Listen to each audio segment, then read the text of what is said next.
Yeah.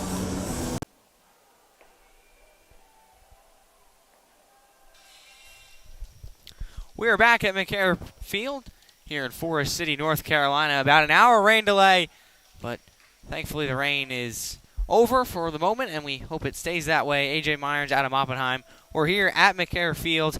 Adam, the HiToms are in a big spot right now. They have the bases loaded at the top of the second. No outs. Yeah, it's a big spot for the HiToms' hottest hitter, Austin Deering, and a chance to add on to the 4-run lead. They'd at least like to grab another couple in this inning. And it looks as though it will still be the same pitcher, Austin Hunley, unless they did opt to change. Hunley would be in kind of a tough spot with the bases loaded. But either way, it is Austin Deering coming up to bat. And it looks as though we do have a new pitcher for Forest City, Boone Carty. So Hunley only goes one full inning, and he gives up 3 earned runs. Yeah, Carty pitches at Cleveland Community College out of Grover, North Carolina, and he's in a really tough spot, AJ. Against the all-star Austin Deering. So everyone back in their places, and we are ready to go. Top of the second, HiToms lead 4-0 over the Forest City Owls, and right now they have the bases loaded. Carty deals to Coonan. It's in for strike 1.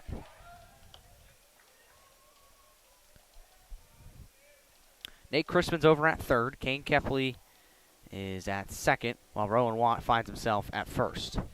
Next one to Deering is fouled back.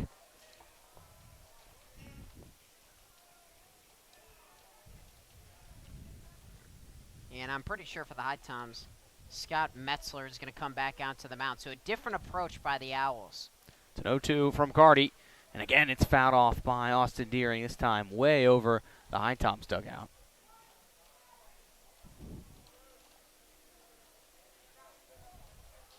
So along with the rain stopping, the wind as well. It was really windy right before it started pouring, but there is no wind now. As the 0-2 is a swing and a miss by Austin Deering, and he's retired for just the first out in the top of the second. So HiToms have a big spot to tack on more runs. But they're in also a position where the momentum could have been stopped by that rain delay.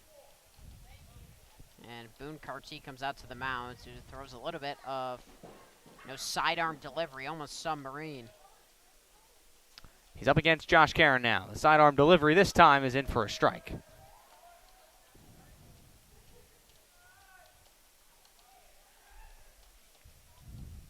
Caron grounded out in the first. Carty deals to him. Check swing. Goes low for ball 1. So one's across the board. McNair Field. HiToms need to win almost every game to keep a playoff hope alive. They're second to last in the West, while Forest City's already got their playoff spot clinched after they won the West Division in the first half. 1-1 to Caron. He's way outside, and he's ahead 2-1.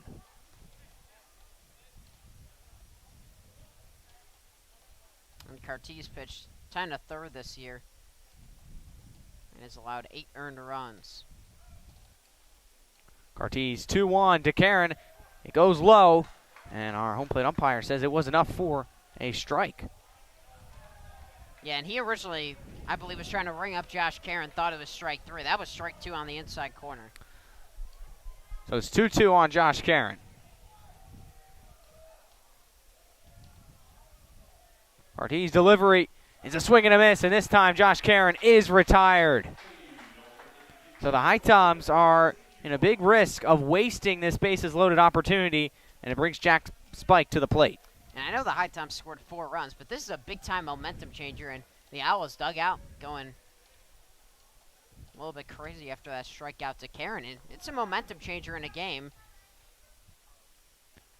Jack Spike started off the second inning. He looks at one for a ball by Carty. Nate Crispin's at third. Kane Kepley's at second. Rowan Watt at first. 2 outs, 1-0 on Spike. He check swings again. This one's enough for a strike.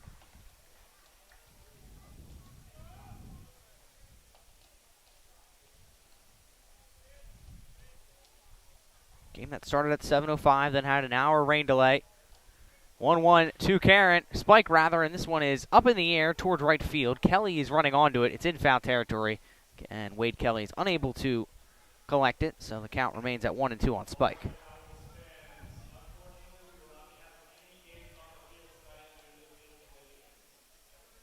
And that was a really good effort by Wade Kelly in right field. He had a long way to go, but landed probably 10 feet away from the foul line. And if that was right on the line, I think Kelly has a play towards that ball in deep right field. Josh Davis awaits in the on-deck circle. Jack Spike in a 1-2 count. 2 outs, bases loaded for the HiToms. Cartier fires in the delivery. It's hit up in the air to Spike towards center field. Josh Pagozzo's running onto it. Drew Pagozzo's also running back. And now he's collected for the third out. So the HiToms leave them loaded in the top of the second. We will go to the bottom half of the inning. It's the HPT HiToms 4, the Forest City Owls 0. You're listening to HiToms Baseball on the HiToms Radio Network. You can't hear me, can you?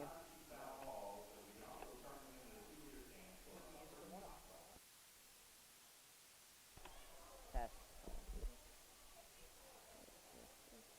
I know. Not sure.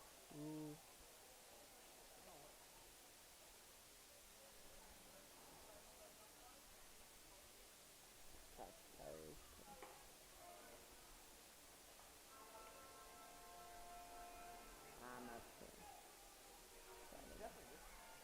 Yeah, both those are up.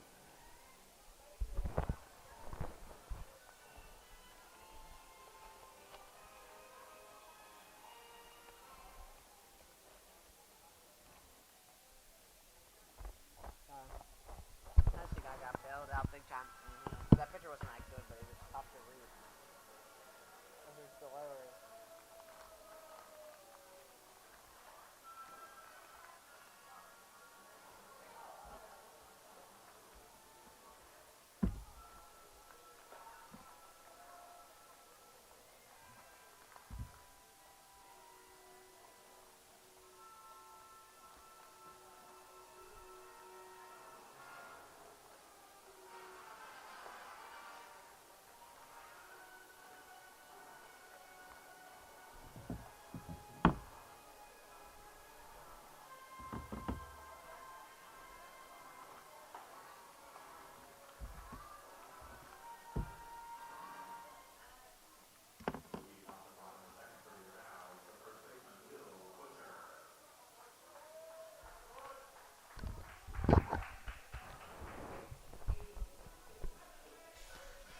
Bottom of the second here at McNair Field. Will Butcher will get things going for the Owls, and he will face the HiToms starting pitcher making his Tommy's debut, Scott Metzler. Metzler went through the first 4 batters, got 2 strikeouts. He deals to Butcher, and he places one foul into the concourse area here at McNair Field.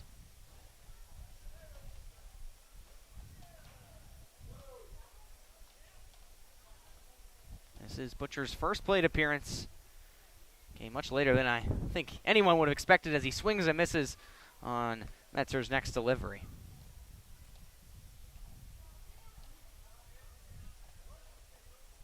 Butcher out of UNC Charlotte. As Metzler deals to him, and our home plate umpire just kind of walked out of the way. So he wasn't ready for Metzler's delivery for one reason or the other, but now he's behind Josh Karen and looks ready to go as Metzler kicks and deals. This one is high, and it is, looks as though it clipped him. So Butcher is hit by a pitch, and he's over at first.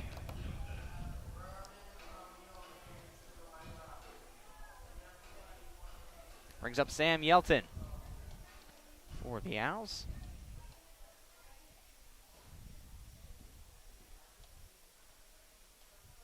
Yelton steps in the batter's box, and he's ready to go.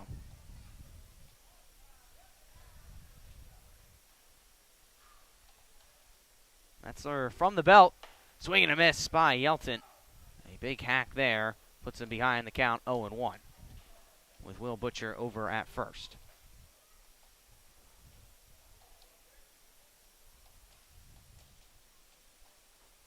Metzler's 0-1. It's another one that this time is fouled back into the netting.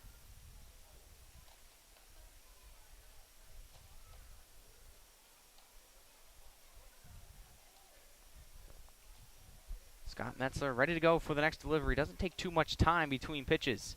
He fires in an 0-2. It just sinks out of the zone for ball one.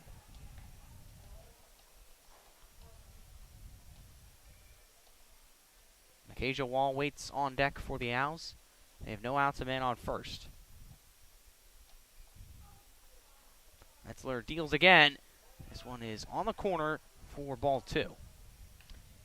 Yeah, when I heard Scott Metzler and Sean Stevens talking in the dugout when Coach Stevens asked Scott if he was ready to go, he just nodded in approval. He was ready to be out here after this rain delay.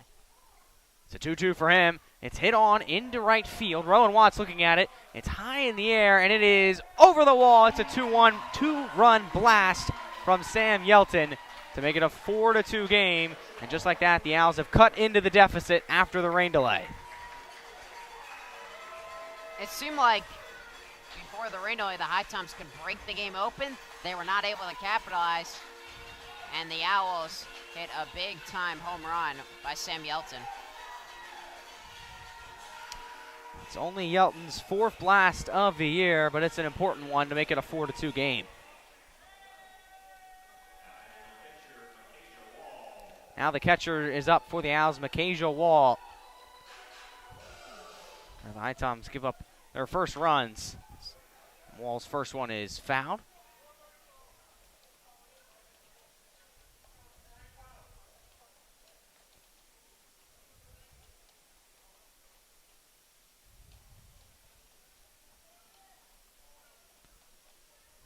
Wall called time briefly, now steps back in the batter's box. He's ready to go for the 0-1. Metzler deals to him. It sinks in the zone for a strike. Owls don't have any outs. Bases are empty after Yelton's 2-run home run. 0-2 from Metzler's a swing and a miss by Wall, and he's retired on K's. Yeah, and during the rain delay, a lot of other games have gone further on in the CPL. How about the Flamingos and the Blowfish? Flamingos up 16-6, so good news for HiToms fans in the bottom of the fifth. Because if the HiToms were to lose this game and the Blowfish win, they officially would be eliminated from playoff contention. It's Garrett Dill now for the Owls with one out. He looked at Metzler's first delivery all the way for ball one.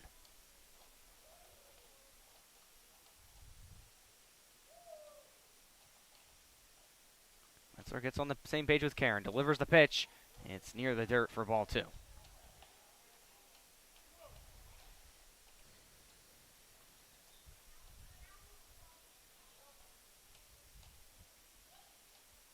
Metzler kicks, deals the 0-2. It's fouled straight back into the stanchion and then flies all the way back near the first baseline. Brings the count to 1-2 on Garrett Dill, who this season is batting .182 in his 12th game. Metzler's next delivery is at the knees outside for ball three.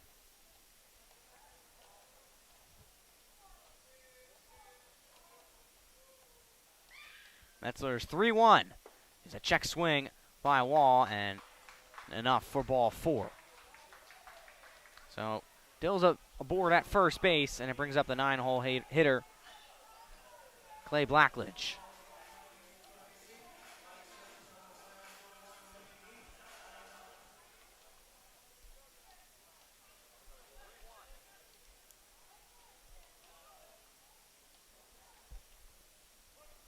One out for the HiToms in this bottom of the second.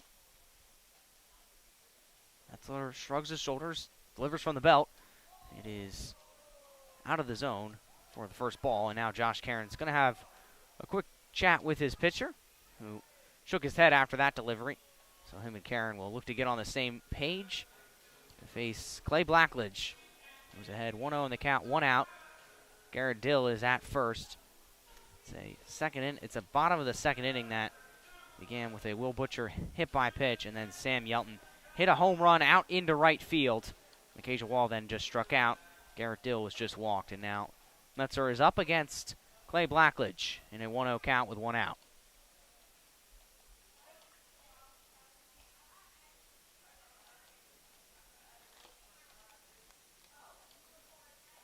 Next one to Blackledge is fouled just off the bat, right behind home plate.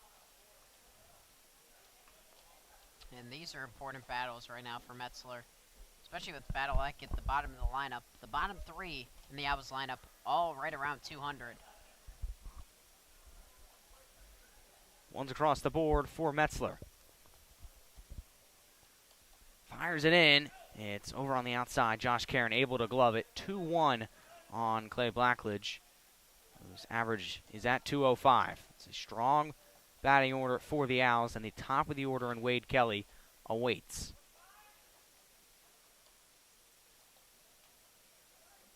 Metzler's 2-1 is low of the zone. It's a 3-1 hitters count for Clay Blackledge.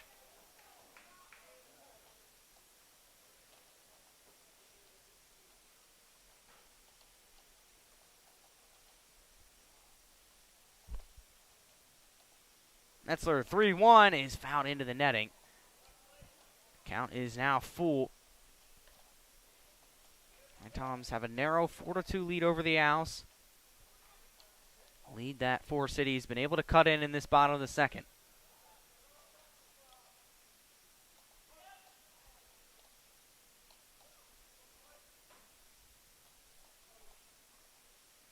Payoff delivery from Metzler. Swing and a miss by Blackledge.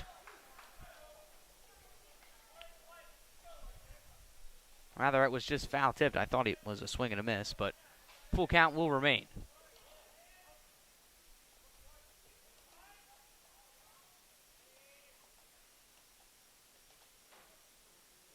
Metzler will do the 3-2 again. It's looped out to right field towards Rowan Watt. He lets it take a hop, and it's a base hit for Clay Blackledge.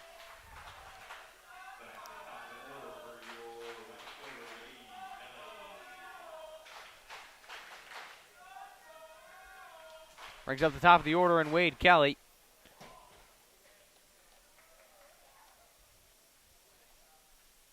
Kelly was walked back in the first. Garrett Dill now at second, Clay Blackledge at first. Metzler deals to Kelly. Is off the glove of Josh Karen, and both runners are able to advance. Yeah, and Karen that time got distracted by Kelly holding a bunt out there and then pulling it back, and it went off the glove of Karen. I think he anticipated going out into the field to try to make a play on the bunt. Wade Kelly this year batting .254, has 8 RBIs, and has been walked 20 times. Metzler's 1-0 is on the corner for a strike. That was a great fastball there with good run to the outside corner, and Metzler's need some outs because 2 more in scoring position. This could be a tie game very easily. Next one for Kelly is way high for ball 2. Kelly out of Gaston College, previously played at Coastal Carolina, where he didn't see any game action, then transferred to Gaston, where he's done quite well in 2 seasons. Metzler fires in the 2-1. It's over on the outside again, gloved by Josh Karen. Hitters count for Wade Kelly. Yeah, and some of the pitches for Metzler just haven't been super close. That breaking ball was far outside the zone. He's trying to lock it back into the zone, but he also doesn't want to give anything too much in the middle of the plate.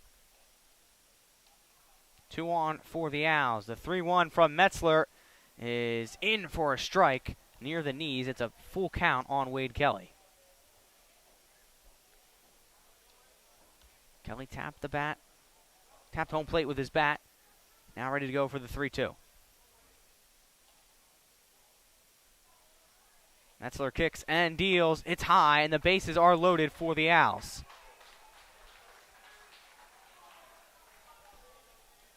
No action currently in the HiToms bullpen, as the pitching rotation still isn't full of depth yet, and I'm sure Sean Stevens would like Scott Metzler to go as many innings as he possibly can. He's in a tough spot here with the bases loaded in a 4-2 game. Brings up Drew Lamfrey. Metzler fires it into him. It's at the knees for a strike.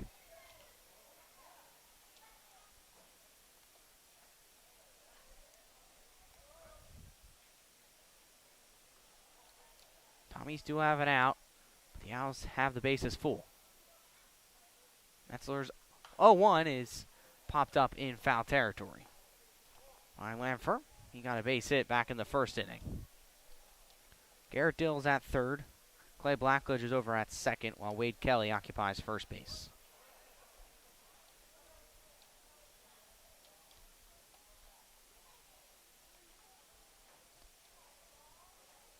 0-2 pitch is in. It's in the dirt as Karen stumbled around trying to collect the ball, but was able to grab it as it rolled near the first base line. 1-2 now on Lamprey.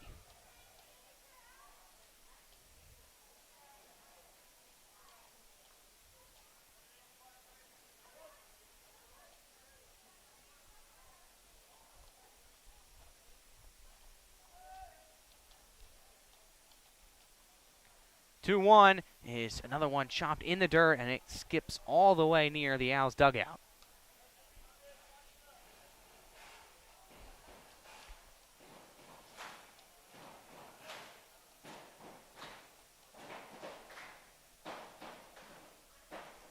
Fans wait in anticipation for the 2-1 delivery. With the bases loaded, it goes high, and it's a 2-2 count on Lamfer.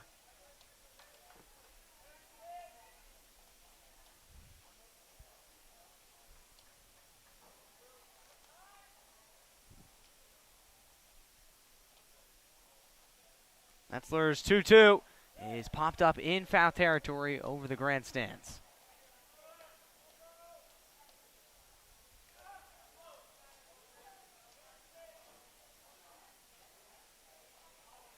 Bases loaded for the Owls, just one out.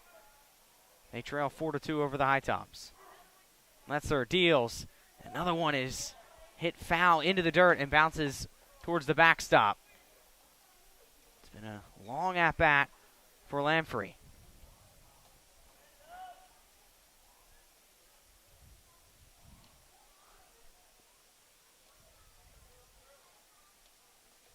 In comes the 2-2 from Metzler. It is on the outside part of the zone. Full count now with the bases loaded for the Owls. Clay Blackledge at third, Garrett Dill at second, Wade Kelly over at first. This is a long at-bat by Lanphier, and this is an absolute battle between him and Metzler. Metzler's 3-2 to Lamprey is just foul, and the at-bat will continue.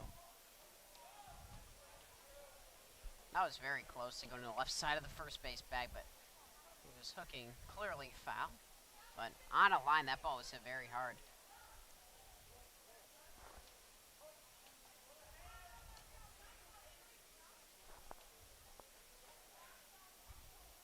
Metzler will do the 3-2 again.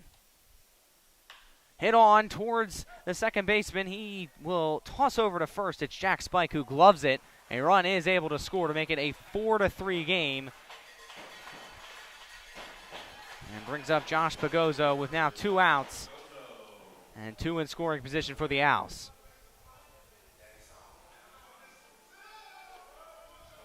Clay Blackledge was able to score with Pagozzo, who struck out in the first inning. Garrett Dill now at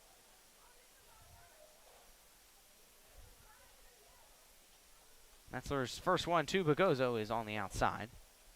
Garrett Dill was able to score. Blackledge is over at third, while Wade Kelly's at second.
Once we scored 0, I kind of had a feeling. If we scored a couple, I think it would have been different. Though. 4 runs on 2 hits. Come on, guys. I tweeted too. Oh, nice. I just kept changing the score. I was like in the second 4-1, 4-2. I was 4-2, 4-3.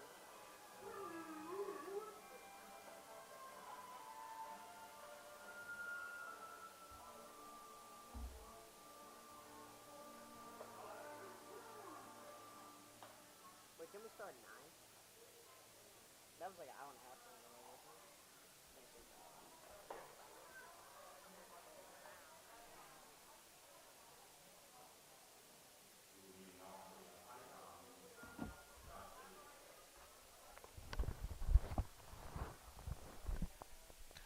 Josh Davis will lead off the third inning for HPT against the Owls. It's a 4-4 game in this West Division matchup.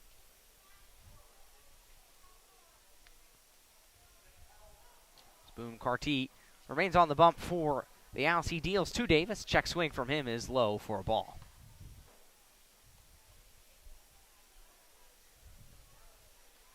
Davis got a double in the second. Out in left field tonight. The 1-0 is in for a strike near the knees of Davis. It's a 1-1 count. And I will say now the wind's completely gone, so.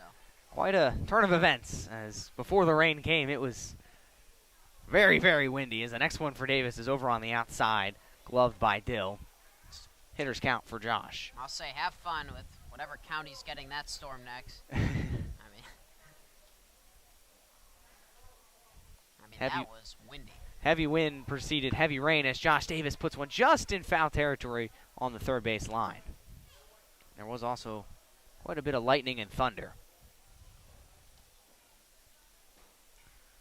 But the field here at McCare Field does look to be in relatively good shape. There's a few spots where you can tell the heavy rain was definitely here, but for the most part, they got the tarp out relatively quick, so it's in pretty good shape. For a 2-2 on Davis, that is on the outside. It's a full count on Josh Davis.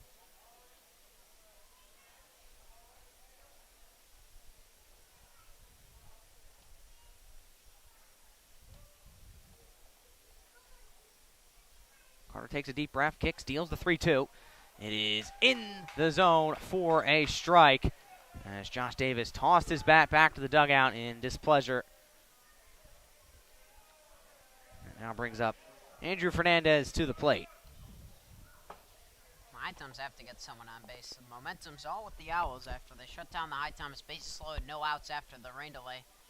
So held them just the 4 runs, and then got a 2-run homer in the bottom of the 4th, and 2 additional runs to tie the game.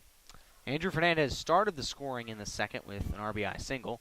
He lines one out towards third base, but way foul, out of play.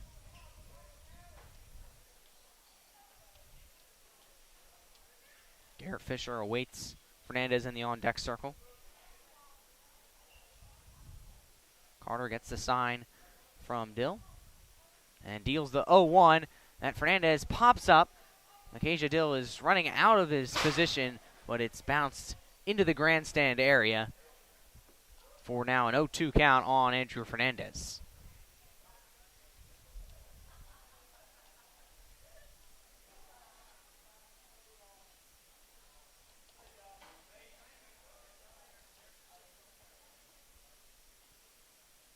Carter's 0-2 to Fernandez is one that is fouled off the bat, and the count will remain at 0-2. Crowd here as well at McNair Field is thinned out after the rain. Before that, it was pretty packed house for what is Star Wars night.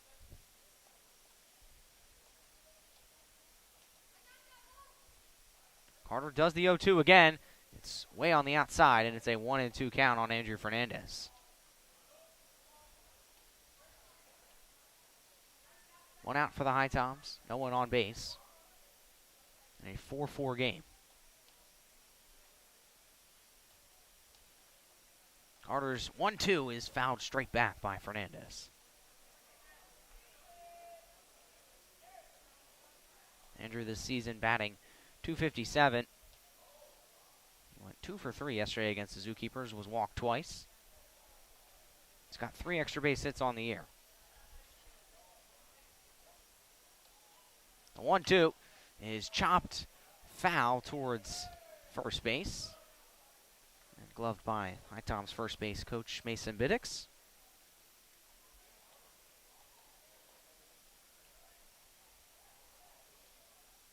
It's been a long at-bat for Fernandez. Another 1-2 is a swing and a miss, and that will retire Andrew Fernandez. And there's 2 outs in the top of the third. Brings Garrett Fisher to the plate. Fisher also got an RBI. And ever since Cardi's been in, he's gotten some bad swings from the HiToms, including that Andrew Fernandez pitch that was way out of the zone. Got him at chase, though, for strike 3. That's what happens when you're ahead of hitters, though. 0-2, 1-2. You have the ability to throw those chase pitches. Carter puts one in the zone for a strike, and it's 0-1 on Garrett Fisher.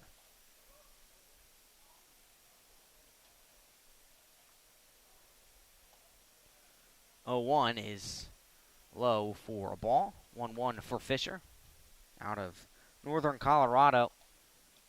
Seen him sub in for catcher in his first 2 games for the HiToms. Tonight in the starting lineup at second base. It's a 1-1. It's just out of the zone. Brings the count to 2-1.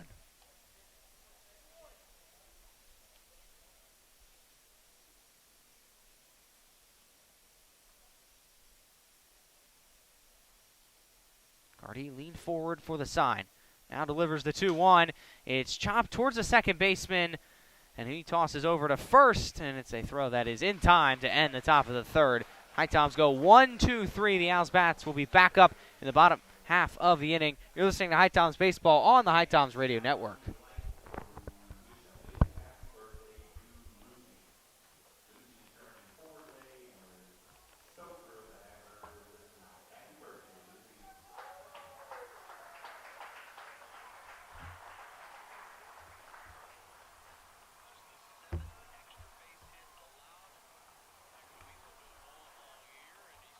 His entire game, back-to-back hits.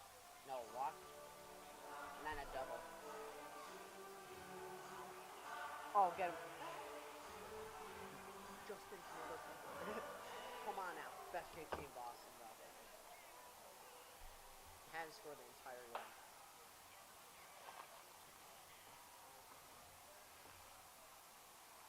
Oh, yeah. I have you in my fantasy Canelo, but the rest of them.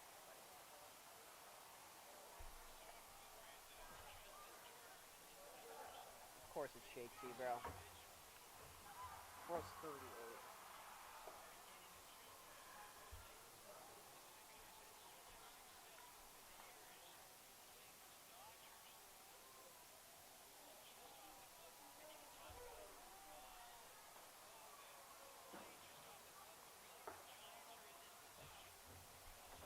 I'm not close bag right now, that's so far. What up, throw down.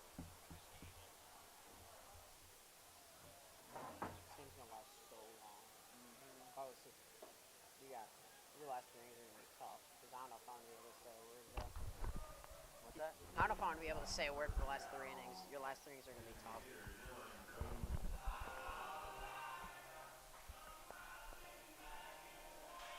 It's the bottom of the third here at McNair Field.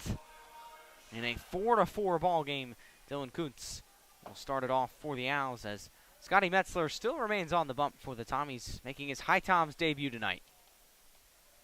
He deals to Kuntz. It's low, and it trickles through the legs of Karen for ball 1.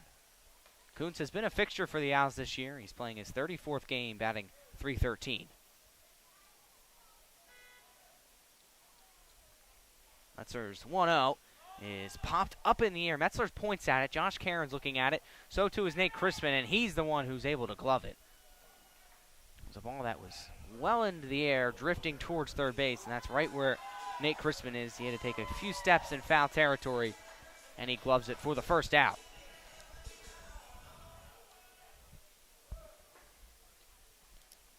Brings Will Butcher to the plate. He was hit by a pitch back in the second. Metzler kicks and fires to Butcher. It's at the knees for a strike.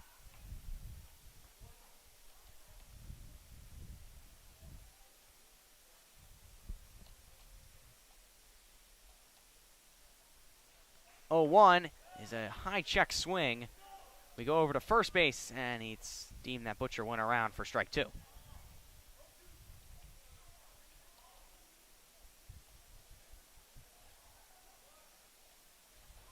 Butcher had 2 RBIs last night against the Bigfoots. The Owls did lose that one, though, as the 0-2 is in for a strike. And Butcher has a few words to our home plate umpire, who's had quite a few called strikes tonight. And these are 2 important outs for Metzler after struggling in the bottom of the second. Struggle started with Sam Yelton, who he gave up a 2-run homer to. Next one to Yelton is just on the outside of the zone. It's a 1-0 count on Yelton. Bases are vacant, 2 outs. Next one to Yelton is just fouled off his bat. Bounced in front of home plate, then picked up by Karen, who tossed it over to Metzler.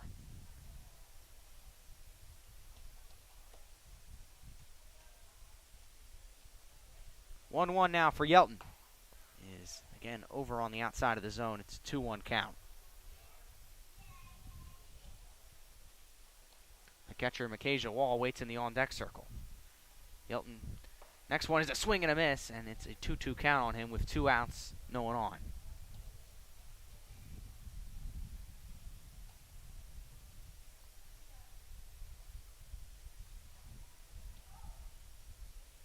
Two is hit up in the air towards foul territory, and it's going to drift out of play. It was near left field, but way out of play. Count remains at 2-all. Yelton had a 2-run blast back in the third as he puts one foul down the first base line. That one was just bouncing in foul territory.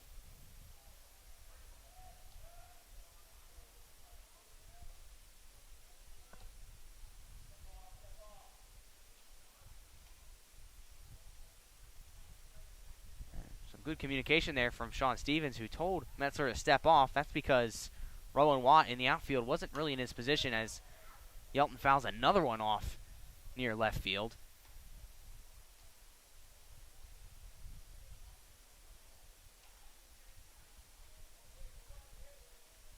Count remains at 2-2 after 3 foul balls from Yelton. A kick and a 2-2 is over on the outside. It's a full count now on Sam Yelton.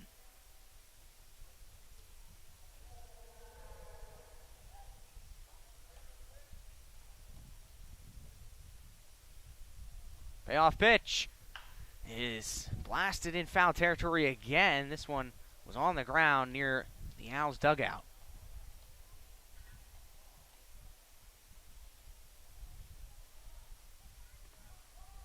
Seen some long at-bats in this game.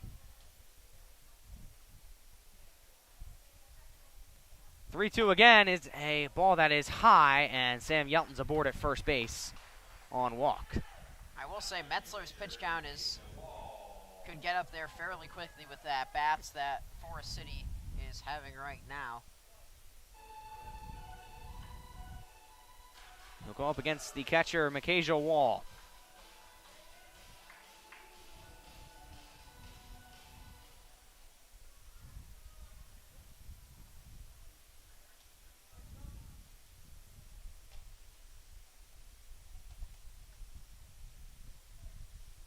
Metzler deals to Wall. It's in for a strike. 0-1 with Sam Yelton at first base. Wall struck out in the second.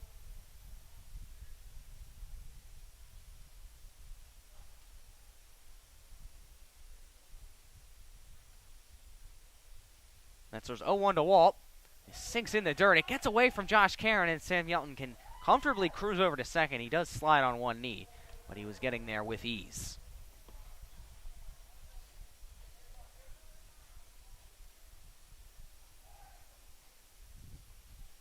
Yelton now in scoring position, a 1-1 count on Micajah Wall.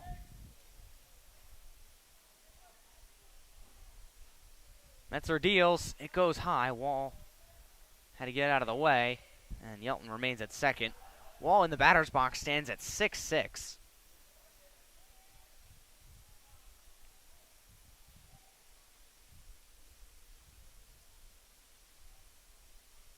Metzler takes a look at second. Now deals from the belt. It is just low for ball 3.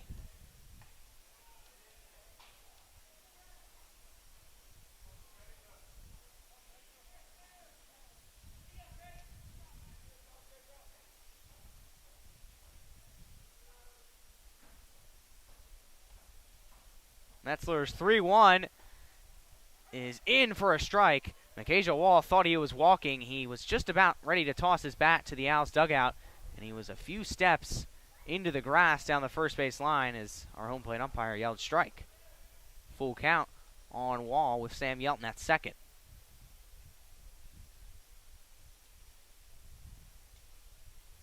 Payoff pitch is a swing and a miss by Micajah Wall, and that will end this third inning. Great work by Scott Metzler to not allow any runs for the Owls after they put 4 on the board in the second. It's a 4-4 game as we go to the fourth. You're listening to HiToms Baseball on the HiToms Radio Network. I don't know why the speed's like going up. More muted.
Welcome back to McNair Field. It's 2-0 on Nate Chrisman as the 2-0 pitch is in for a strike. All runs scored in this game were scored in the second inning. HiToms scored 4 in the top of the second. That was scored 4 in the bottom of the second. As that pitch hits Chrisman on the back of his foot. I'll go over the at-bat with you because we were accidentally muted. The first pitch was way inside on Chrisman. Second pitch was behind him. Third pitch was a strike, and that pitch hits Chrisman on the back leg. And that's the second time he's been hit by a pitch in this game. And that at-bat, it seemed like he was destined to be hit by a pitch the way Cardi was delivering. Yeah, Cardi replaced Austin Hunley after he went 1 inning and didn't come out after the rain delay. The first pitch to Kane Kepley, the HiToms leadoff hitter, is outside ball 1. Carty has gone 3 innings twice this year and hasn't gone longer than that, so you have a feeling this could be his last inning. With Nate Chrisman on first base, he is a steal candidate. So Carty takes a look at Chrisman on first base, who's back in time. 1-0 on Kane Kepley, 4-4 game. Another throw over to Chrisman, just back in time is Nate Chrisman. He might have been going on that pitch, and Carty realized and tossed it over to Butcher, who put down the tag, but Chrisman was back in time. And now back to a pretty sizable lead. 1-0 pitch to Kepley. Misses outside. It's 2-0 from the righty submarine pitcher facing the lefty Kepley. And sometimes from that angle, if you throw a breaking ball, it can really move right into a lefty's barrel. So Carty's got to be careful, especially with a hitter like Kepley. 2-0 pitch. Taken at the top of the zone, strike one. Good frame by McKay Jawal.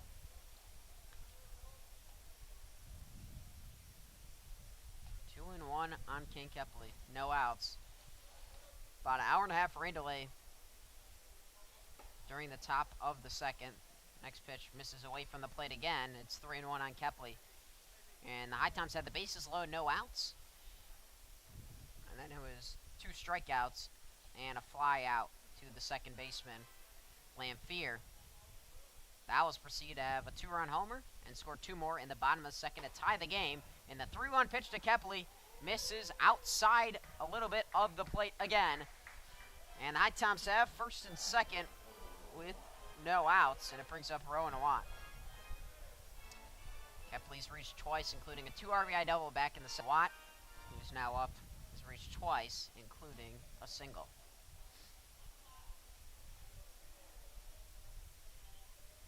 Rowan Watt's up to .319 on the season. First pitch in from Carty, inside corner, strike one.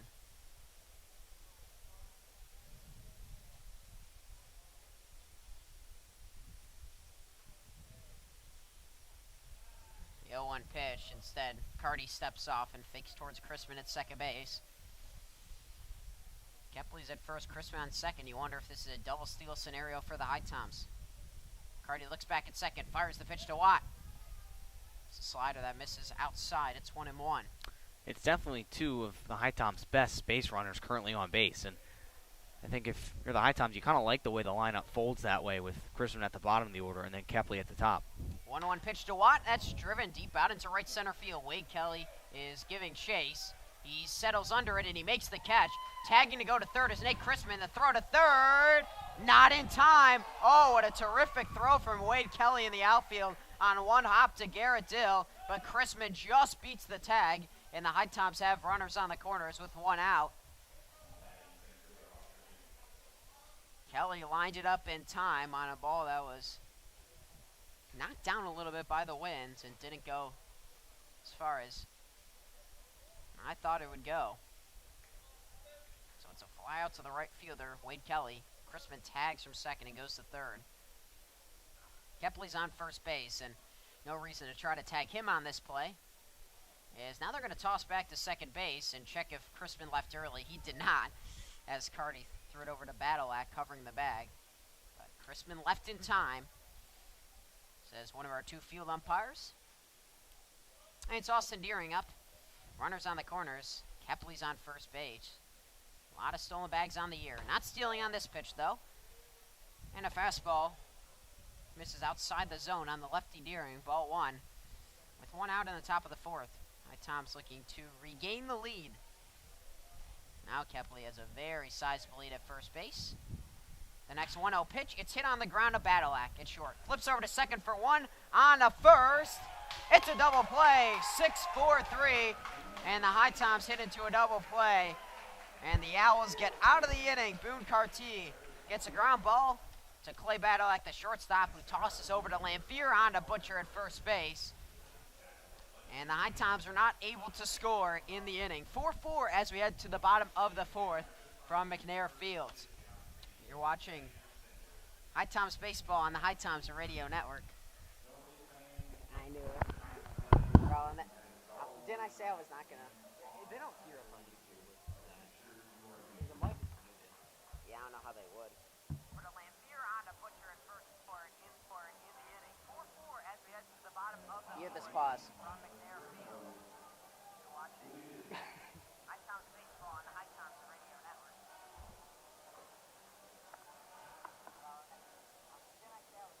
Oh. Okay.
Welcome back to McNair Field. Adam Oppenheim alongside Adrian Myers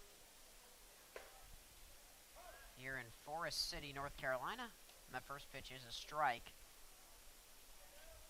to Garrett Dill, the 8-hitter in the lineup for the Owls. This game would already be on 3 hours, but because of the rain delay, it's the bottom of the fourth. 4-4 between the Owls and the HiToms. It's now 1-1 on Garrett Dill, who walked his first plate appearance.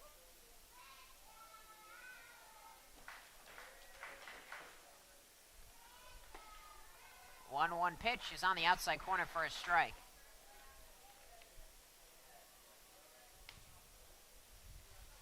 So it's 1-2 on Garrett Dill, the leadoff hitter, in the bottom of the fourth. Metzler's pitch, a breaking ball. It's a beauty on the outside corner. Strike 3 called. Metzler has bounced back after a rough bottom of the second inning and is up to 7 strikeouts. So out of his 10 total outs, 7 have been strikeouts. And it brings up Clay Badalak, who singled his first time up. Lefty Badalak receives the pitch from Metzler. Misses low. Ball 1.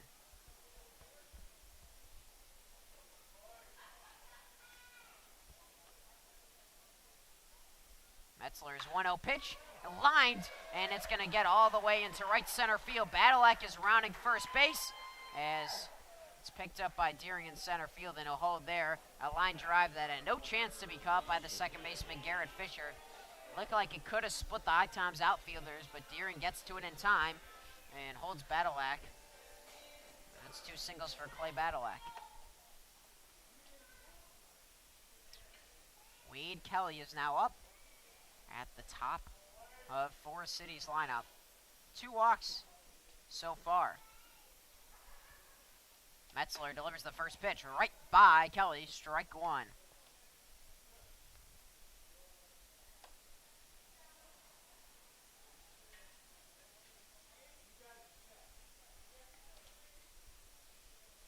Oh, and 1 on Wade Kelly. Runner on first is Badalak. Here's the first pitch. It's a breaking ball, and it's popped up. And going out into the outfield is Andrew Fernandez, the shortstop. He makes the catch in about short center field for the second out. So, a fly ball to the shortstop, Fernandez, who called it early, and he made the catch. It was good work there by Andrew Fernandez to work himself all the way almost into deep center field. Here's Drew Lanphier. Grounds the first pitch down the first base line and foul. Lanphier headed into a fielder's choice his first at-bat. And then last time up, he had a grounder to Garrett Fisher, but picked up a run batted in. 2 outs, runner on first. 0-1 count on Lanphier. Metzler delivers the pitch. Misses outside, and it's 1-1 on the heater.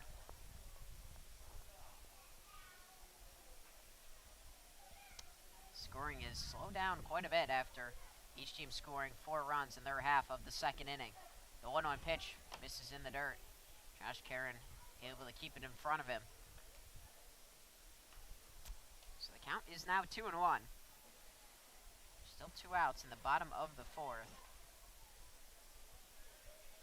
These teams do see each other a couple more times, but I have a feeling Forest City doesn't want to see a doubleheader because it's their last game of the season. The HiToms come to Forest City, and I'm sure they would not like to play 2 games, instead just the one. 2-1 pitch, fouled off and out of play, especially in terms of the pitching. Yeah, I expect that last game for the Owls to be maybe a heavily rotated team, given that they wouldn't want any injury right before the playoffs. Yeah, it's probably going to be some pitchers who don't throw, or might not throw till deep in the playoffs. 2-2 pitcher Metzler, breaking ball, misses outside. Aaron's able to grab it, but it's a full count with 2 outs, and Battle Axe going to be on the move from first base. Spike backs off Battle Axe. No, he's going to run, so he's going to get a pretty good jump. Full count pitch, lined and caught by Garrett Fisher, who is playing on the grass at second base, and it was at the right spot to make the catch on the hard line drive from Drew Lanphier. And Metzler puts up another 0 on the scoreboard. 4-4 still as we head into the 5th. You're listening to HiToms Baseball on the HiToms Radio Network.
Josh Karen is first up for the HiToms. Now moving into the 5th inning of play. Scott Metzler, the HiToms' new starter, has gone all 4 innings as Karen takes the first pitch, a low ball 1. For Austin Huntley, he gave up 4 and had the bases low in the top of the 2nd. And Boone Carty got him out of the inning, and Carty still rolling to that point. And is looking to set a season high in innings. He's only gone 3 innings twice. Once was against the Catawba Valley Stars, and the other time was against the Blowfish on July 14th. A 2-0 pitch to Karen. Misses outside. It's 3-0. On the HiToms catcher. Who's 0 for 2 today. A double play and a strikeout. 3-0 pitch. Take it on the inside corner for a strike. It's 3-1. So Carty getting a little bit extra length here down the stretch in the second half. 3-1 pitch. Very similar spot. It catches the inside part of the plate, and it's a full count. From 3-0 to a payoff pitch. Here's Carty's delivery, and it hits Karen on his back foot. A ball that was going inside the entire way, but it was a breaking ball, and didn't seem to have too much velocity on it, and Josh Karen gets on. And the HiToms have been hit with 4 pitches in this game so far. Yeah, I was going to mention that. It seems like there's been a lot of batters clipped by the ball tonight. And for Forest City, there's been one batter. That was Will Butcher. First pitch in a Spike gets hit on the ground through the left side of the infield. It's a base hit for Jack Spike. And just like the last inning for the HiToms, they have first and second with no outs. Jack Spike has his second hit of the day.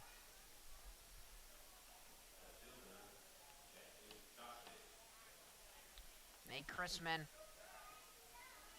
got on by a hit by pitch in the top of the 4th. Ken Kepley walked, but then it was a flyout by Watt, a strikeout by Deering to end the inning. Or rather, a double play by Deering to end the inning as it went 6-4-3. First pitch to Josh Davis. Misses away from the plate.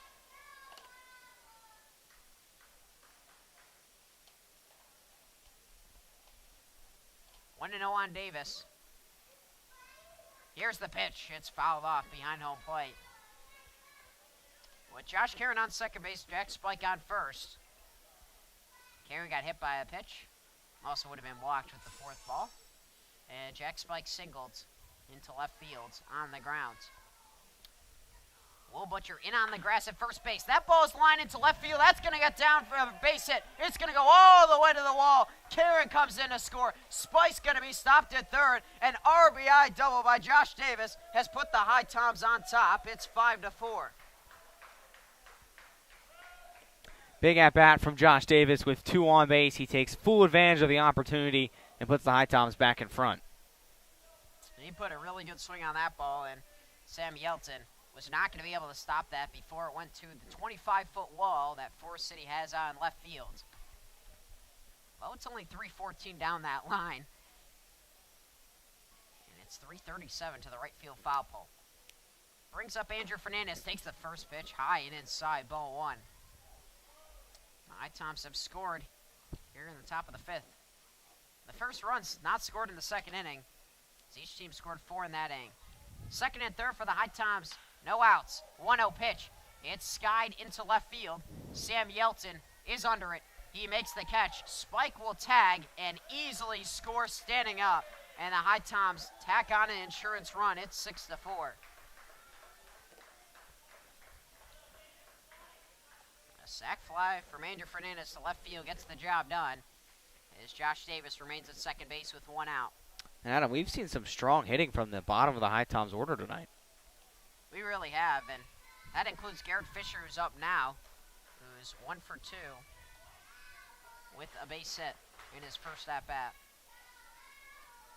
2 for 3 coming into this game after 2 hits against the Zookeepers, and he swings through that first pitch from Carty, strike 1. But coming in 2 for 3 on the season, make it 3 for 5. Here's the 0-1 pitch. Misses outside. Nice grab by Wall on a breaking ball that was way outside the plate and low, right near the dirt.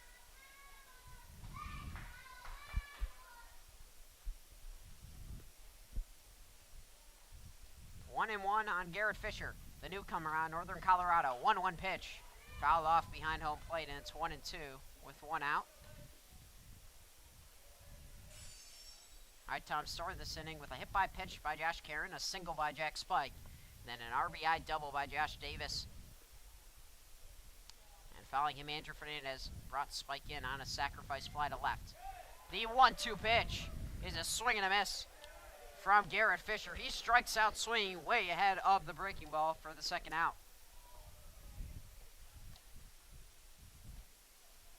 And that brings up Nate Chrisman, who's looking to get a hit, not get hit by the ball. He's been hit twice today, AJ. Yeah, it's been a tough one so far for Chrisman. But in his short time with the HiToms, I think he's really impressed in the bottom of the order. He has indeed, and takes the first pitch low, but called for a strike. Chrisman 0 for 1 today. 8 for 17 on the season coming in. Here's the pitch, chopped down the third base line, and foul. So it's quickly 0-2 on Chrisman, and Boone Carty able to find the strike zone now. And it's important out because Kane Kepley is on deck, who's reached his last 2 plate appearances.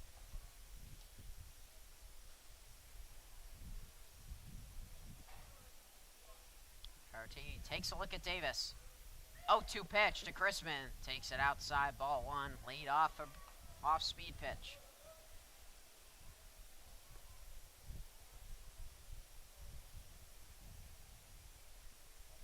A game that is scheduled to go well past 11 o'clock, and that pitch is taken low. It's 2-2. And AJ, I think this could, if it goes 9 innings, this could get towards midnight. It'll definitely be HiToms after dark tonight, but I think that honestly probably benefits both teams that you don't have to play a doubleheader, especially if it's the last game of the year. Yeah, the Owls are going to be in the playoffs automatically. The HiToms looking to keep their playoff hopes alive. 2-2 pitch. Gets softly on the ground on the third base line. And Coach Stevens will scoop it up in the third base coach's box.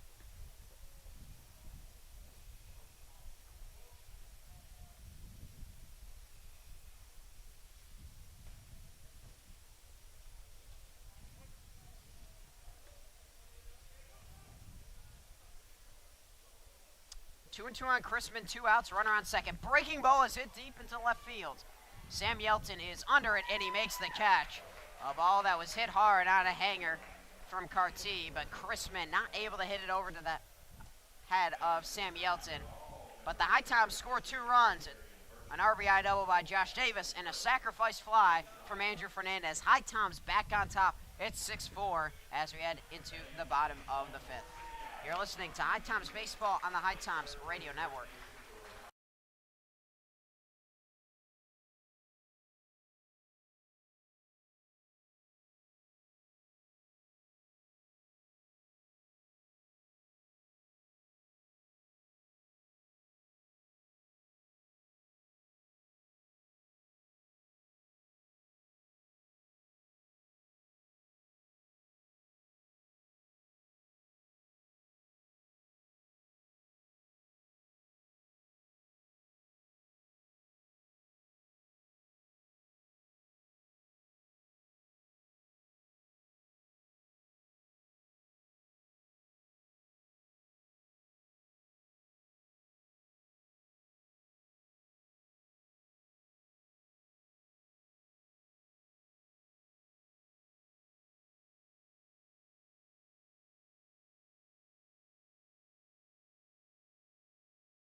Josh Pagozzo steps in for the Owls. After the HiToms regain the lead, it's 6-4 in the bottom of the 5th. Pagozzo's 0 for 2 with 2 strikeouts against Metzler. Takes the first pitch outside. It's 1-0, and Metzler's been pretty efficient with his pitches. We unfortunately cannot see the pitch count on Point Streak as that ball is hit into center field. That's going to get down in front of Kane Kepley. It's going to be a leadoff base hit for Josh Pagozzo. But it seems like for Metzler, after the bottom of the 2nd, he's had some pretty quick innings in the 3rd and the 4th.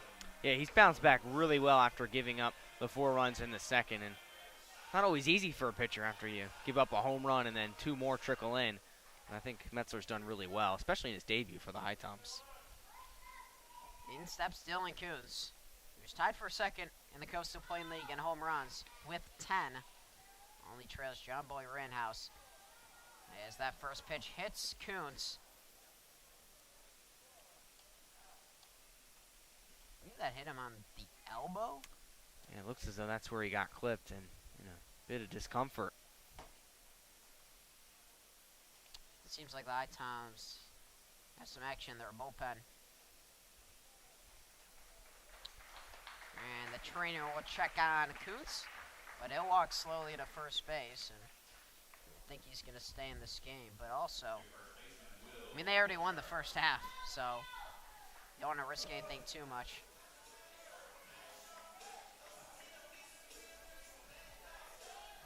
Of course, a lot of those hit-by-pitch injuries, it's a lot of luck where you get hit. Absolutely. That determines, you know, an actual big-time injury, because it can happen very easily. I believe that pitch was an off-speed pitch, though, so I think Metzler took a little off that. It's Will Butcher with first and second, no outs. So the same scenario the HiToms had, the Owls have, as Karen scoops that one off the dirt, off a hop. Just backhand grabbed it, because that was way short of the plate.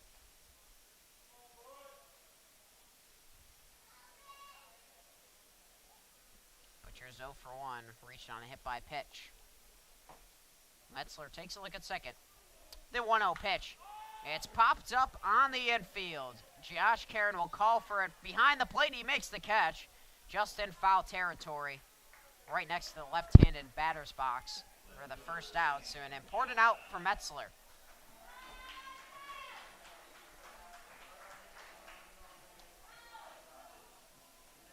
And Sam Yelton steps in. I was thinking the HiToms might have had a meeting before Yelton is in the batter's box, but they do not after Yelton had a 2 RBI homer back in the bottom of the second to get the Owls on the board. First pitch into Yelton, and Yelton also walked his last at-bat, so he's reached twice. Pagozzo on second, Kuntz on first. 1-0 to Sam Yelton with 1 out. Metzler's pitch, it's low, and it gets by Karen right near the Owls dugout, and both runners will advance. So it's now second and third with 1 out.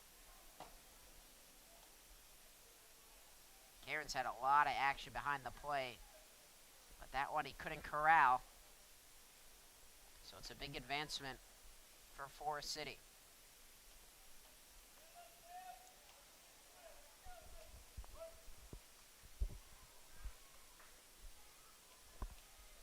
Two 2-0 on Yelton. He's in a hitter's count. What will Metzler deliver? Here's the pitch. It's a fastball.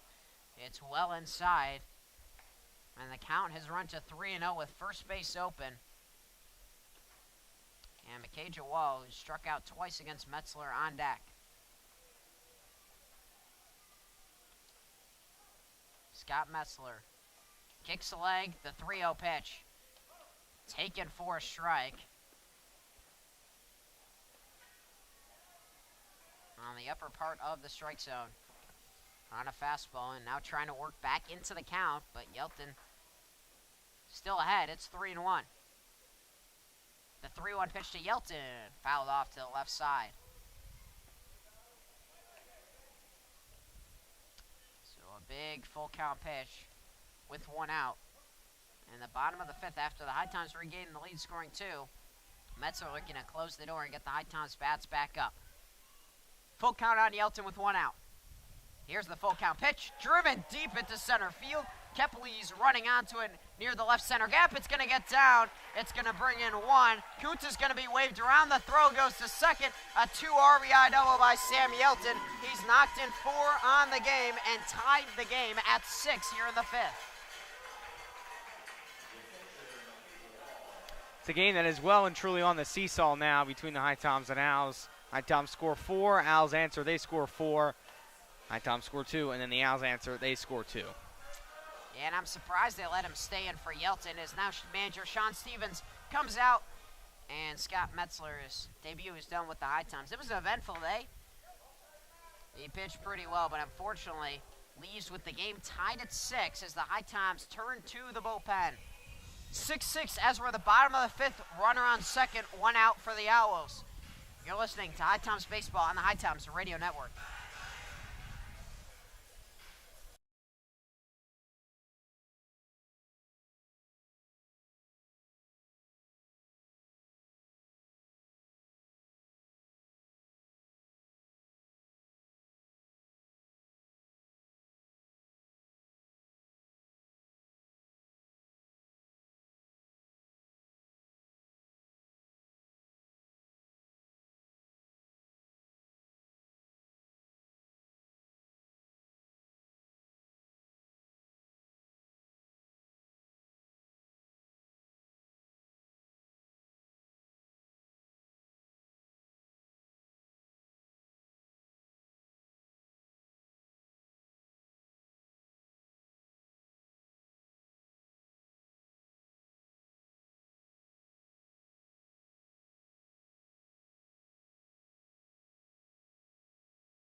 Welcome back to HiToms Baseball on the HiToms Radio Network.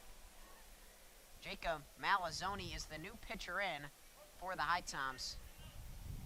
Plays at Bethany College as a junior.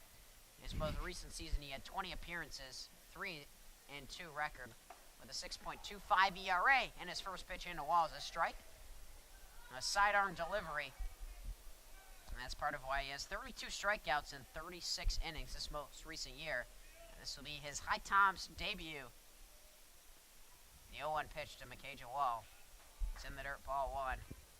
With Yelton on second base, who's knocked in 4 out of the 6 runs for the Owls. A 2-run homer back in the second, and a 2 RBI double in the bottom of the 5th. And now the Owls looking to grab the lead. 1-1 on Wall. Here's the pitch. Misses away.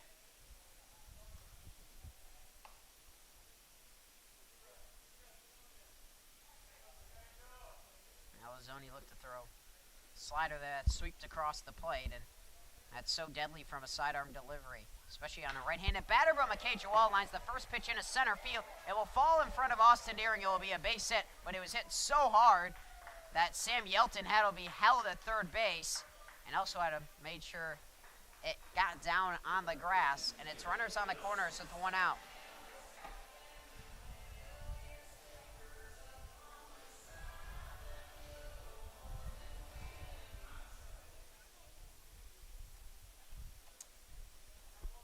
Micajah Wall striking out 2 times against Scott Messler. They bring in Malazzoni, and he gives up the base hit. So Wall's on first base. We'll see if he tries to take off for second. And the first pitch in is on the outside corner. A strike to Garrett Dill. And Sam Yelton's on third base, 90 feet away. The go-ahead run in the bottom of the 5th.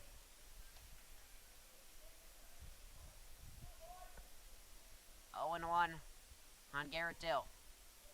The pitch. Just got a piece of it. It goes behind home.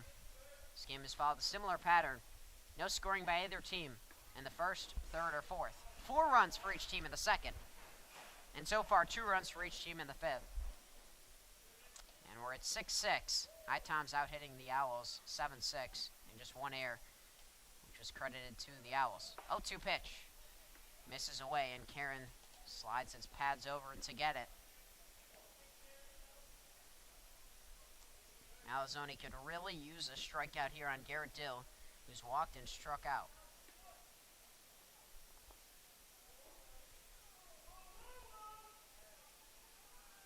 One and 2 on Dill. The pitch, swing and a miss, strike 3. Got him a chase low and inside, and Malazzoni gets an important second out of the inning. The bottom of the order with Clay Badalak, who has 2 base hits in this game.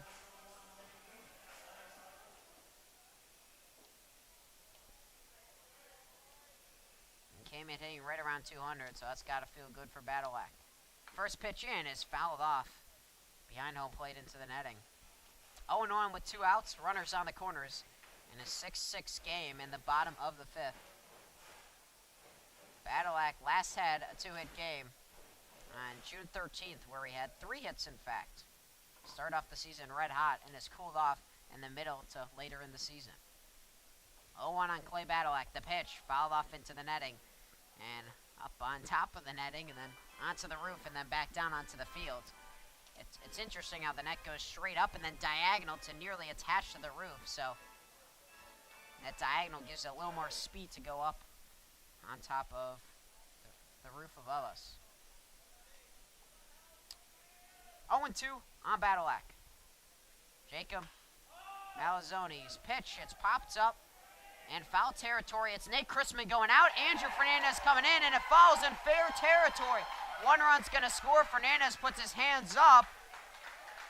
And we'll see if that's going to be a ground rule double as the ball hopped out of play with Chrisman, Fernandez, and Davis converging. Chrisman called it, couldn't make the catch. Instead, it's Fernandez who ends up trying to make the catch. He can't catch it. It falls in foul territory, but the ball was going to land in fair territory. So not only Does Yelton easily come in to score? McKay Jawal also comes in to score, and I think that's what manager Sean Stevens is arguing. On a ground rule double, McKay Jawal should go back to third base. I absolutely agree. I mean, it's a miscommunication from Crispin and Fernandez. I don't think they were ever on the same page of whose responsibility it would be to get that ball. But you're absolutely right. On a ground rule double, this should only be a 7-6 Owls advantage. And the HiToms got a fortunate break there because Oh, yeah, that was definitely. easily the score. McKay Jawal, I mean, once Fernandez threw his hands on, McKay Jawal was on home plate, so even if he got to that ball, it would have scored him, and I think they're just forced to push him back to third. It's one of the few rules in baseball. It's a little bit tricky because runners from first, especially with 2 outs, usually score, especially on a ball that was, a high fly ball where you're running on contact. Yeah, the HiToms get lucky that ball trickled out of play. It trickled, I guess there's a gap under that fence right near the HiToms dugout down the left field line.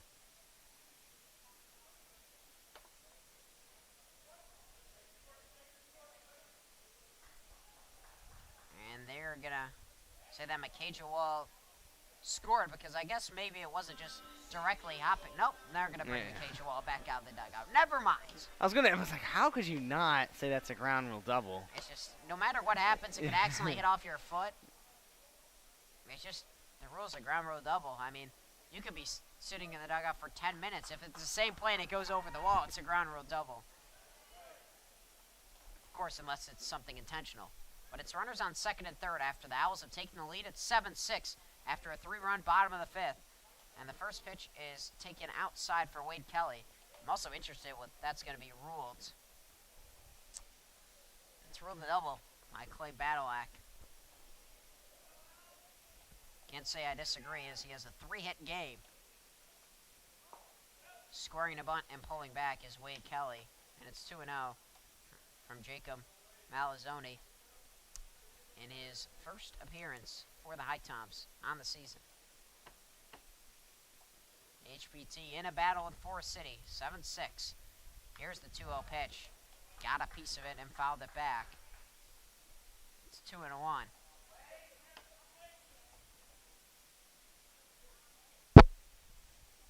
Both teams now have 7 hits.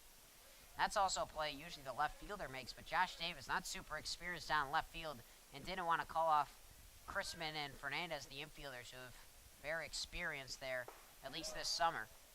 Yeah, I talked to Josh Davis, and he said the last time he played in left field was his freshman year in college, so it's been quite a while for him in left field. Yeah, I mean, not exactly a scenario you want to be in, but the HiToms have lost some players. The 2-1 pitch was outside. It's 3-1 on Wade Kelly. Here's the pitch. It's lined into center field. It's going to get down a base hit. McKay Jawal comes in to score. And the second run will as well. And Clay Badalak and Forest City has some insurance. It's 9-6 after a 5-run bottom of the fifth. Trend continues for the HiToms where they just can't stop the bleeding at 2 runs or even 3 runs. An inning that is unfortunately getting out of hand. A 4-run inning and a 5-run inning, and it's 9-6. Drew Lamphere next up.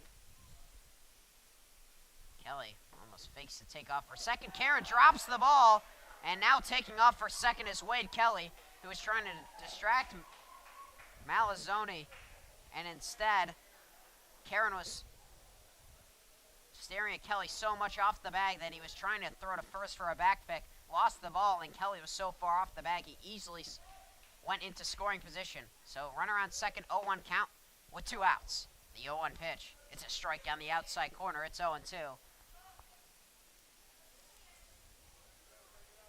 Few mental errors by the HiToms, and Malazzoni looking to get out of the inning.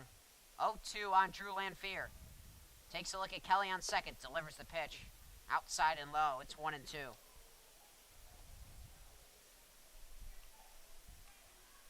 And now a back pick at second, and they get the runner at second, Wade Kelly. Hey, Jay, I was looking down at my notes. You want to explain what happened there? Well, Wade Kelly was caught between second and third, and this time Josh Karen makes up for the drop because he was aware of what was going on. He realized Wade Kelly's still a few hops off near the second base bag, and Karen got up, was alert, threw over to second, and by the time Kelly was running over, it was an easy tag for Fernandez. So Josh Karen to Fernandez to pick off Wade Kelly to end the frame. That's why you never look down, folks, during a baseball game at your notes. 9-6 the HiToms trail because the Owls pick up 5 runs in the bottom of the 5th. We head into the 6th. You're listening to HiToms Baseball on the HiToms Radio Network.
Tristan Cam is the new pitcher in for Forest City, facing Kane Kepley. Takes the first pitch high and away, ball 1. So that will end the day for Boone Carty, who came out of the bullpen and threw a season-high in innings with 4 innings pitched and allowed 2 runs that were both earned. Here's the 1-0 pitch way inside on Kepley, and it's 2-0.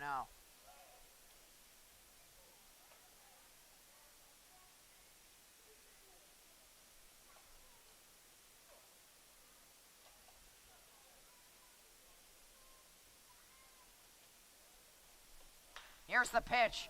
That's hit into right field.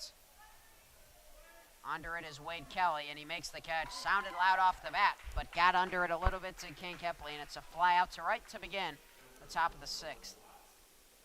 And for Tristan Camp, it's his 9th appearance. He has started 2 games, has an ERA just under 7. He's gone 9 2/3. 5 strikeouts, 6 walks, and 14 hits. And he'll face Rowan Watt, who swings through. Camp's first delivery to him. It's 0-1 with 1 out. And this is one of those games where it seems like the HiToms score, the opposing team answers, and the HiToms have to answer right back, otherwise it could get more out of hand. The 0-1 pitch is way outside. It's 1-1. And we've seen this happen in many games for the HiToms, AJ. Yeah, it's been the trend all year where the HiToms, they can hit the ball plenty well. They'll get plenty of runs. But unfortunately, the other team can get just as much or even more. And last night was a perfect example of that. The 1-1 pitch is on the outside corner, strike 2. It was a 20-10 game.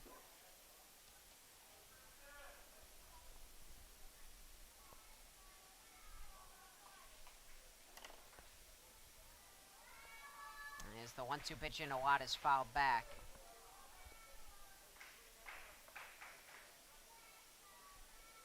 The Zookeepers ended up putting 20 runs on the board against the HiToms. And it's 1-2 against Watt with 1 out. Camp sets, and the 1-2 pitch. Outside corner with the fastball, strike 3. Dotted fastballs, out number 2, and he retires Rowan Watt to bring up Austin Deering.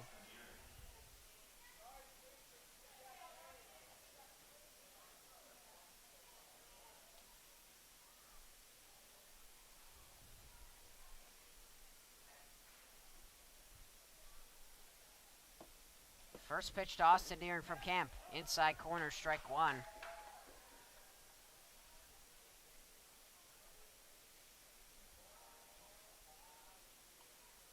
Oh, and 1 on Deering with 2 outs. Camp's delivery popped up. Rather, it's a fly ball to the outfield. It's going to be the left fielder, Sam Yelton. Calling for it as his hat flies off. He makes the catch. So Tristan Camp comes in, And it's a 1-2-3 inning. We head to the bottom of the 6th. HiToms trail 9-6. You're listening to HiToms Baseball on the HiToms Radio Network.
Drew Lanphier will begin the bottom of the 6th for the Owls after Wade Kelly was thrown out by Josh Karen at second base.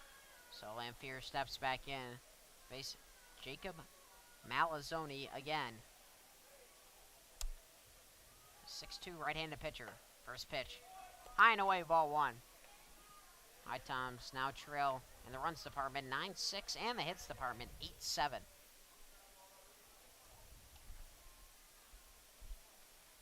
1-0 pitch. Misses low. It's 2-0.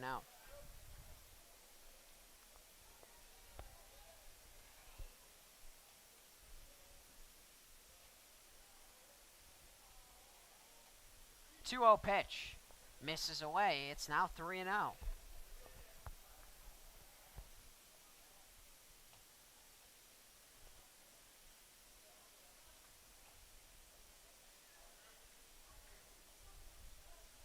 On Lanphier, taking all the way. And takes it on the inside corner for a strike. Pretty much stepping out of the batter's box, was not going to swing at all. Was Lanphier. Probably a different approach now on 3-1, though. Malazzoni's delivery is fouled back. So the count is full. An important first out to record because the Owls have had some long rallies, including last inning in the bottom of the 5th, where they scored 5 runs after the HiToms scored 2 in the top of the inning to regain the lead. Full count pitch. Misses inside and high. Ball 4, and the leadoff runner is on for the middle of this order, starting with Josh Pagozzo.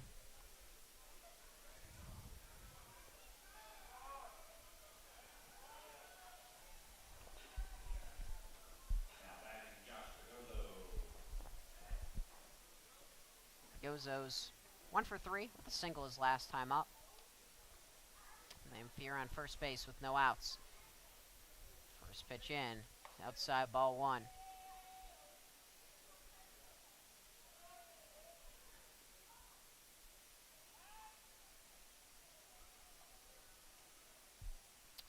One and 0 on Pagozzo.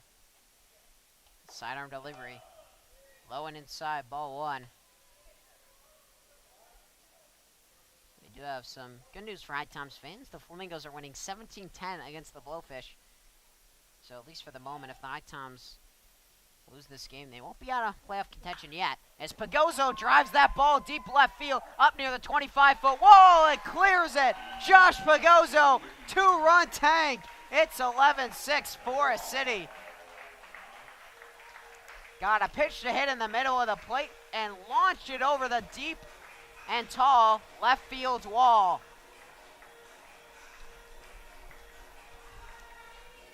And that's one where right off the bat you just knew it was gone. It definitely had the distance. It looped right over the wall. And it's Pagozzo's 7th homer of the year. That's got to be a good feeling, lifting it over the 25-foot left field wall. And he cleared it by at least 5 feet, based on how I didn't see the ball too much. From my vantage point, I believe, yeah, it definitely cleared it with some comfort. So the next hitter up is Dylan Kuntz. He gets hit on back-to-back plate appearances, and that time he just chucks his bat right near the dugout. Well, Kuntz can talk to Nate Crispin because he also was hit on back-to-back plate appearances. I mean, what's going on here? And Dylan Kuntz sure assumes it's obviously accidental because it was back-to-back breaking balls. If you're going to hit someone, it's usually on a heater. Here's Will Butcher, and especially because the HiToms don't want another base runner aboard. So it's Dylan Kuntz now at first base after he was hit for the second time today. Josh Pagozzo with a home run to extend the lead. First pitch into Butcher is outside ball 1. And for Pagozzo, it's his 7th home run on the year. And there's no cheap shots out to deep left field here at McNair Fields with a 25-foot high wall. It's only 314, but you have to clear the wall. And most likely, if you're clearing the wall, it's going to go over most fences that are 330, 340 down the left field line. 1-1 pitch, chopped and fouled behind home plate.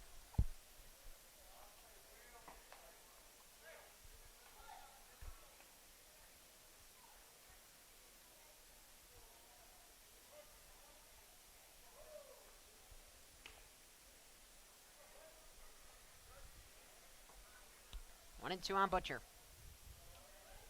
Here's the pitch. It's hammered down the third base line, but foul.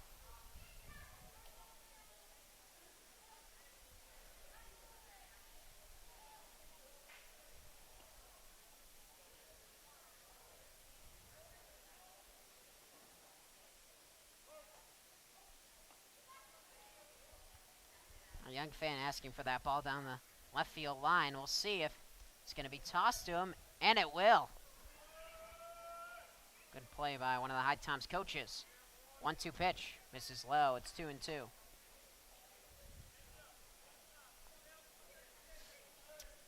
Two and two with no outs. 2 already in the inning on Josh Pagozzo's 7th home run of the year. Dylan Kuntz at first base. Here's Butcher. Pitch just misses outside.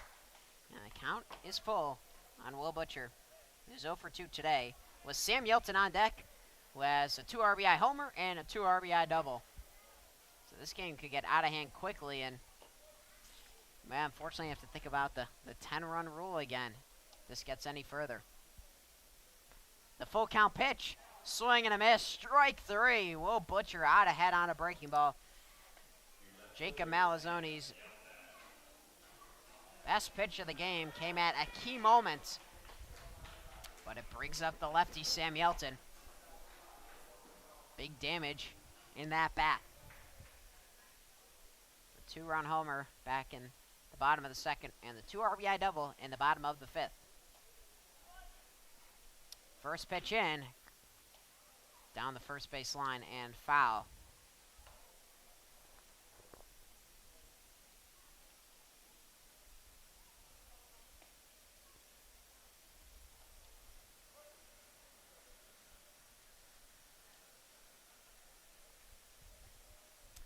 On Yelton.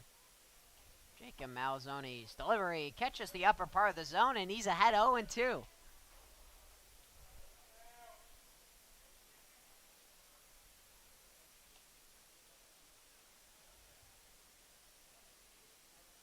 One out, runner on first. 0-2 delivery.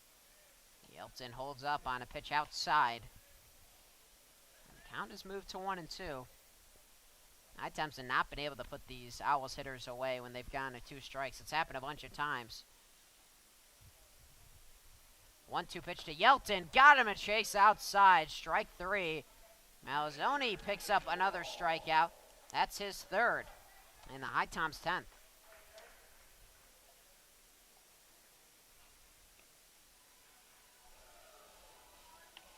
Brings on McKay Jawal, who had a single his last time up. Owls lead by 5 at beautiful McNair Field. First pitch into Wall. It's a breaking ball over the heart of the plate. Strike 1. Coming up on 11 o'clock Eastern time. HiToms have not played many games that were in the 6th inning. I don't think there's been one yet this year. That's been the 6th inning at 11 p.m. You know, we've had quite a few rain delays this year, but I don't think any of either if it's been this late, it's been canceled. So, yeah, I think you're right, Adam. The HiToms really haven't played this late. Of course, they usually start at 6:30. This game is scheduled for 7:05, which is 5 minutes later than every other game played around the CPL. So the 1-1 pitch misses outside. It's 2-1.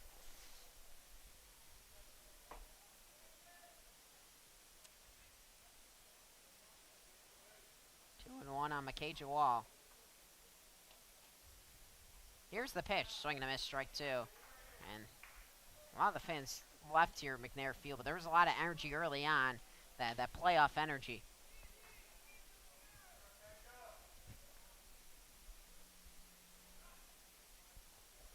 But unfortunately, with an hour-and-a-half rain delay, it's tough to get people to stay. 2-2 pitch to Wall, swing and a miss, strike 3. Malzone with another strikeout. He struck out 3 in the inning, but gave up a 2-run homer to Josh Pagozzo, his 7th of the year. 11-6 the Owls now lead as we head to the 7th. You're listening to HiToms Baseball on the HiToms Radio Network.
Back here at McNair Field, it's Josh Karen in the batter's box for the HiToms.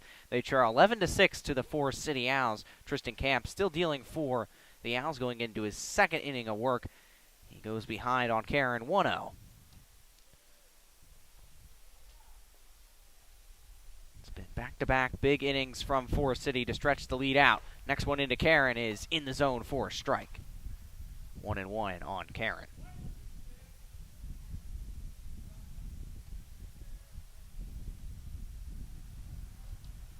Camp kick steals to Karen.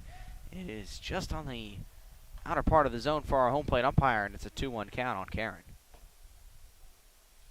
Jack Spike awaits the on-deck circle. After him will be Josh Davis. 2-1 for Karen. Sinks in for a strike, and it's 2-2. No one on, just starting the 7th inning here at McNair Field. It's about an hour and a half rain delay. So we are into the 11 o'clock hour. 2-2 is fouled back by Karen over the grandstands. Karen yesterday against the Zookeepers went 1 for 5, did have an RBI. He's in a 2-2 count on Tristan Camp. 2-2 is lined down the third base line into the outfield. Sam Yelton's going to collect it, but it's a base hit for Josh Karen. When Josh Karen connects on these pitches, he hits them wicked hard. Maybe harder than any player on the HiToms, and that was another scorcher through the left side. I mean, he's been playing a lot better, AJ. Definitely, without a doubt, Adam, and it's a bat that the HiToms have needed to come back, because when he first got here, he was really strong, but did take a dip right around the All-Star break, but end the season, it looks to be strong from Josh Karen, and it's now Jack Spike in the batter's box. This part of the lineup for the HiToms is 3 catchers. Josh Karen, Jack Spike, and Davis can all play the catcher spot. Spike's in a 1-0 count. Camp deals to him, and Jack Spike golfs one out to center field. Pagozo's looking onto it. He's right near the wall, and he gloves it for the first out. AJ, I think you know what I'm going to say to that fly ball to center field. Say it. What do you think I'm going to say? Could have been out at Finch? Yes, that's correct. I was like, I guess he's probably going to think of Finch Field.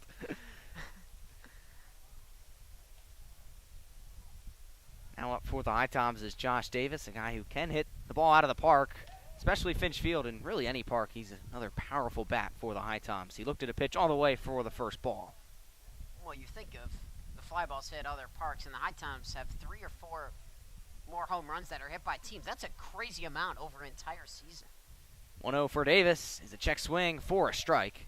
It's now ones across the scoreboard in an 11-6 game between the HiToms and Owls. Davis didn't feature yesterday against Ashboro. Camp deals to Davis. It's a swing and a miss by him. He's behind 1-2. Davis today is 1 for 3 with 1 strikeout.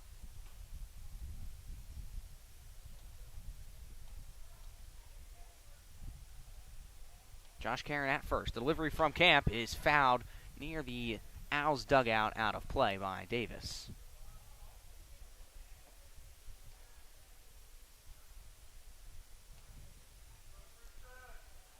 It is now a light wind here in Forest City, but nothing compared to the wind right before the rainstorm. 1-2 to Davis is high, out of the zone. It's a 2-2 count. Well, the temperature has dropped 10, 15 degrees in the past 3 or 4 hours, I think it's fair to say.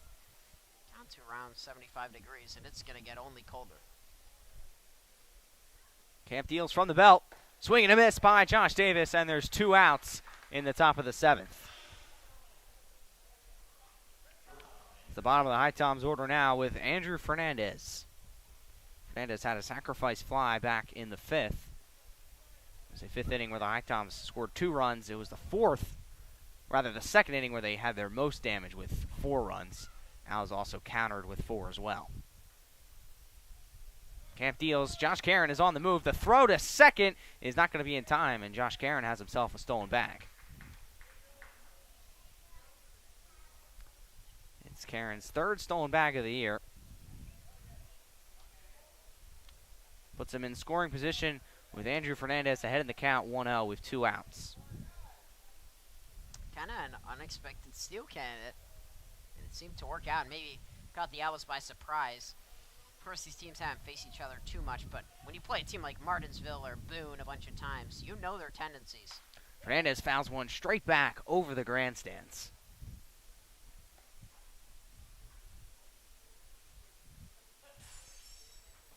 Garrett Fisher is in the on-deck circle for HBT with Josh Karen at second. Camp looks there now. And now deals to Fernandez. That one gets away, and Josh Karen can scoot over to third as it hits the backstop. And that's where Micaiah Wall picks it up. There has been a lot of balls that have hit way inside on hitters, and none of them have been on purpose. I think part of it started because some of the baseballs could have been a little bit wet. Possibly we didn't have a ton of rain when both teams are playing, and the other part is just the location troubles for a lot of pitchers, and this really brings a sense of danger to the game. 2-1 for Fernandez. He loops one out towards right field. Wade Kelly's looking at it. He's running over towards the foul line. He grabs it for the third out. So the HiToms do get one hit off the bat of Josh Karen. Outside of that, though, they do no other damage. It's still 11-6. Owls bats will be up in the bottom of the seventh. You're listening to HiToms Baseball on the HiToms Radio Network.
Jacob Malzoni remains on the bump for the HiToms as we are in the bottom of the seventh. Owls lead 11-6 over HBT, and it's Garrett Dill up to bat. Malzoni making his HiToms debut as Dill lines one right towards the second baseman, Garrett Fisher. He jumps out but can't glove it, and it's a leadoff base hit for Garrett Dill. That was a great effort by Garrett Fisher at second base. He just couldn't make the catch. It was a leaping try. Very hard play to make as a second baseman. Now it's Clay Badalak for the Owls, with Garrett Dill at first base.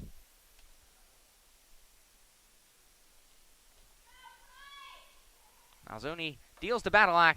It's right in the zone for the strike. Yeah, Badalak's had a giant day. A 3-hit day. No, he really struggled in the middle of the season and is trying to turn it on as the Owls hit the playoff run. Also has an RBI. Malzoni nods to Karen and deals. It goes low for a ball. It's a 1-1 on Badalak.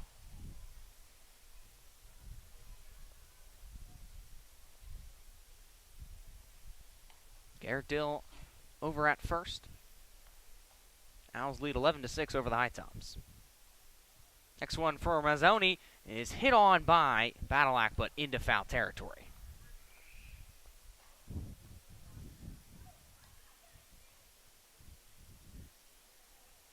Dill this year has 12 stolen bags. Has a light lead at first. 1-2 on Badalak. Malzoni nods to Karen and puts in the pitch. It's lined right to Garrett Fisher. This time he can glove it. Throws over to first in time. Great work by Garrett Fisher to get the double play. He couldn't glove the first one, and was able to glove this one off the bat of Clay Badalak and tossed it right to Jack Spike for the out. So there is 2 away for the top of the Owls order. I don't know. Somehow I was thinking in the back of my head, AJ, that there was going to be another line drive at Garrett Fisher that was going to be in like the same spot because it was the lefty Badalak who's hit the ball really hard today and ends up being a double play for the Tommies. Wade Kelly now up to bat. He swings and misses on his first look from Malzoni.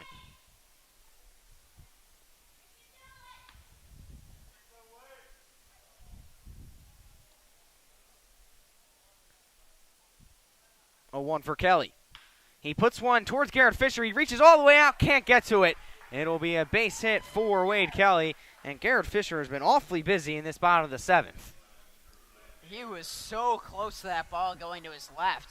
I think the difference is the lip between the dirt and the grass bumped it up a little bit higher than he anticipated, because when you lay out, it's hard to then, once you're laid out, move your glove completely up to catch a hop, because you're not expecting that to happen, and I think Fisher would have gone up, and the play would have been close at first base. Either way, it's been 3 great efforts by Fisher. He could have definitely gotten all 3 outs. He's already got 2. Malzoni now faces Lamphere as Wade Kelly is on the run, and he will comfortably steal second. No throw from Josh Karen. But going back to Garrett Fisher, it's tough to come into a team who's been struggling with 2 weeks left in the season and make an impact. But he's done it on both sides of the ball. Playing second base, hitting the ball well. Throw over to second as Wade Kelly slides in. Andrew Fernandez was able to get over in time to make sure that ball didn't go into center field.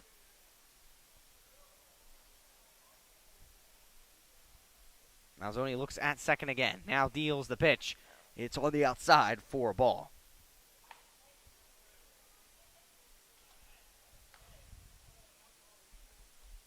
Drew Lamphere rocking the white helmet with the red gloves. 2-0 for him is looked at all the way for ball 3, and it's a hitter's count for Drew Lamphere.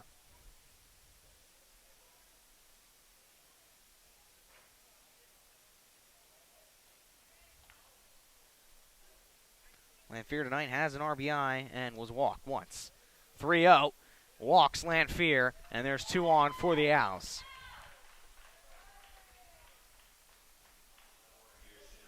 Doesn't seem to be too much action in the HiToms bullpen, so they may just stick it out with Jacob Malzoni making his HiToms debut tonight. Yeah, and there's not a ton of reason down 5 runs to go to the bullpen here in the 7th, but also you don't want to have Malzoni, just be kind of stuck out there. But if he wants to continue to go, I'm sure head coach Sean Stevens is fine with that. He's now working on Josh Pagozzo as the first one's in for a strike. Pagozzo got the big 2-run home run over the left field wall back in the 6th.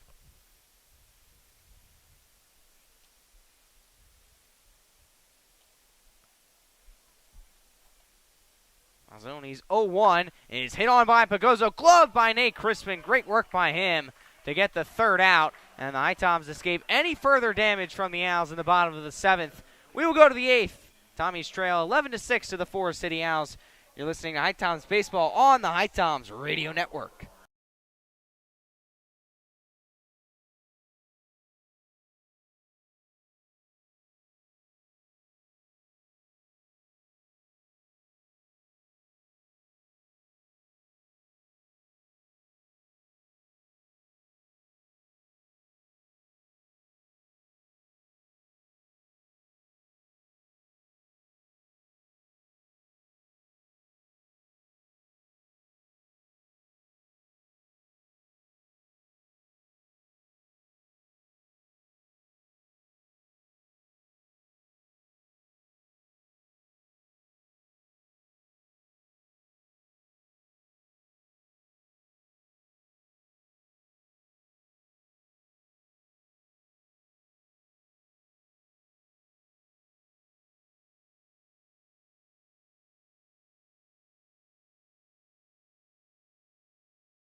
Back here at McNair Field for the 8th inning, it's Garrett Fisher at the batter's box for the Tommies.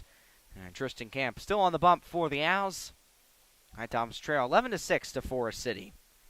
Garrett Fisher struck out back in the 5th. Camp's first one to Fisher is a swing and a miss.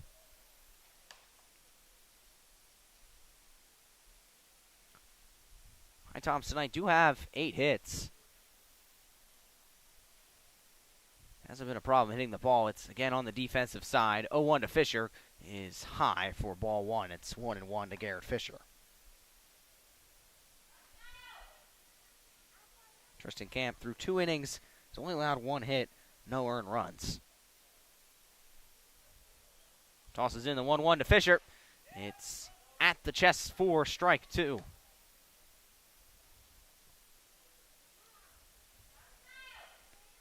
Fisher hopped out of the batter's box briefly, resets, and is ready to go for the 1-2. Camp deals. Swing and a miss by Garrett Fisher. He goes down on strikes. And there's 1 away in the top of the 8th.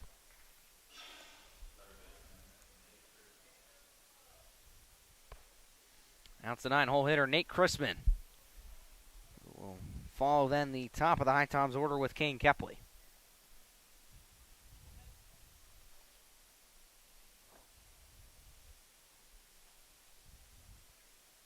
Chrisman's last at bat, also in the 5th inning, he flew out to left field. First one from Camp is high for a ball.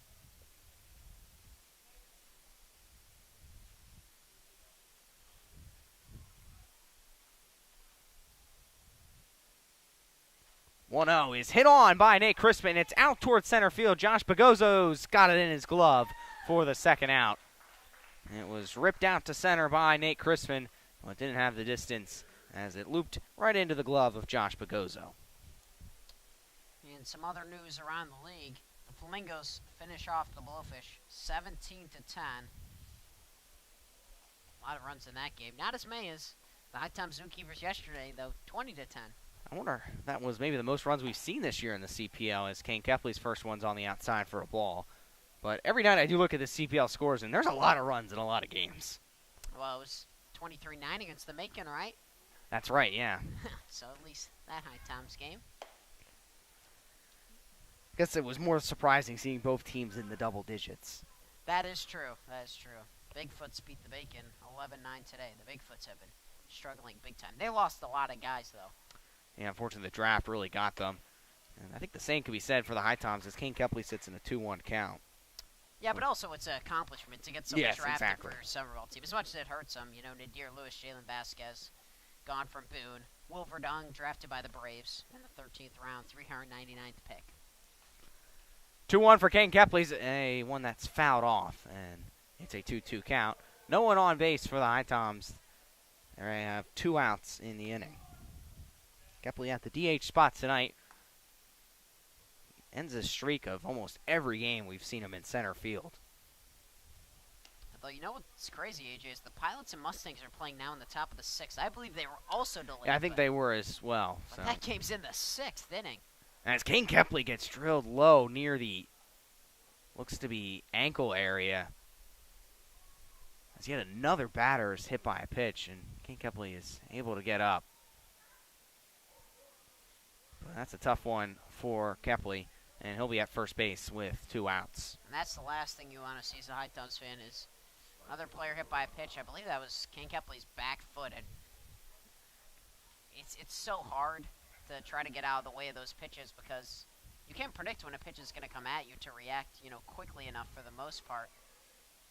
Because you want to stay in to hit the ball, and that's part of it, and you have to sometimes stick into the box. And unfortunately, Kepley got hit by that pitch. It's Rowan Watt now up to bat with 2 outs, and Watt places one in right field, but in foul territory, right into the Owls bullpen. And peering over to the HiToms bullpen, there is an arm going, so we may see a new arm in the bottom of the 8th.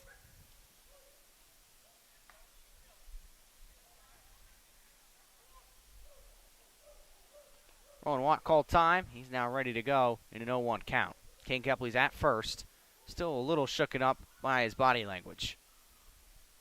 Kepley is on the move, though. The throw over to second will not be in time. So even after getting hit by the pitch, Kane Kepley is still able to run over to second and steal yet another bag. He's got wheels. It is his 27th stolen base on the year. It leads the team. As Rowan Watt still up to bat in a 1-1 count. 2 outs, Kane Kepley in scoring position. HiToms trail 11-6 to the Owls. Camp fires it into Watt, and it's another one in foul territory over in right field.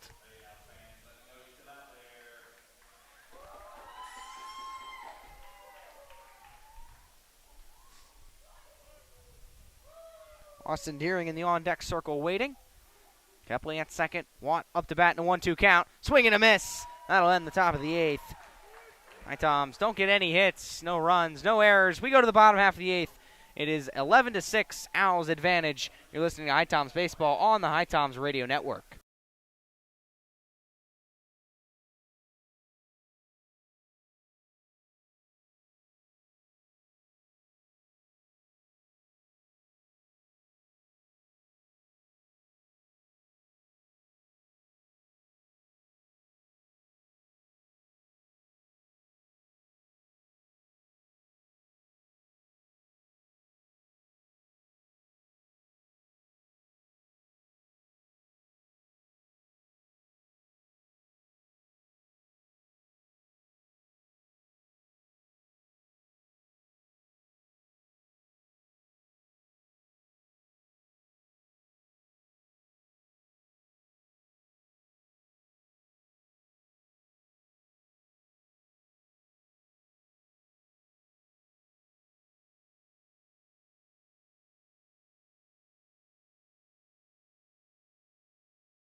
Back here at McNair Field, we're in the bottom of the 8th. New pitcher for the HiToms, Nick Brady, who made his debut yesterday, is dealing once more today, and his first one is a hit.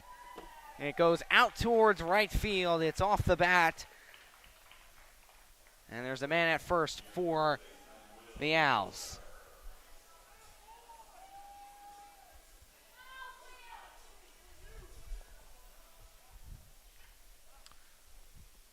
So Nick Brady, who in yesterday's 20-10 loss for the HiToms, gave up 5 earned runs.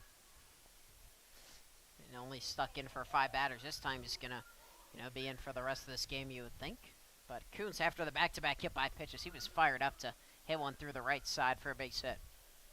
Now, Will Butcher up to bat, and that one goes high for ball 1.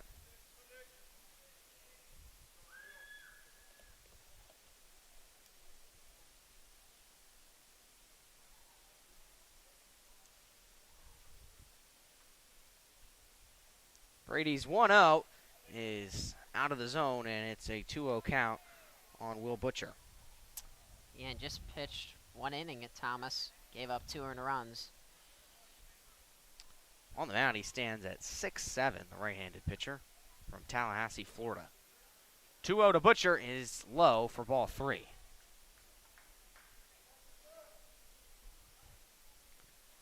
Here's count for Will Butcher, who struck out back in the 6th.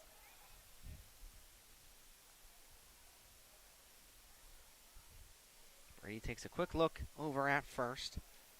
It's Dylan Kuntz at first. Next one is low again, and there are 2 on for the Owls. Will Butcher is walked. He's at first, and Dylan Kuntz scoots over to second.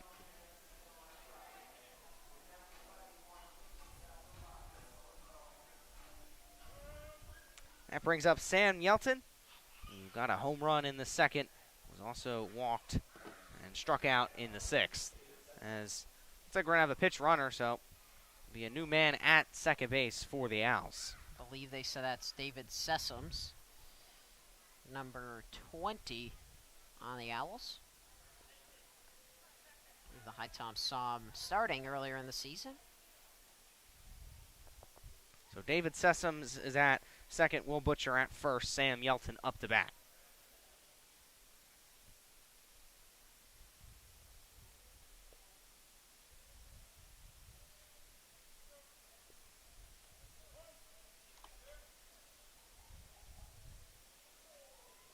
Nick Brady takes his time for his first delivery to Yelton. Looks at second and deals. It's a big hack by Sam Yelton, and he's behind 0-1.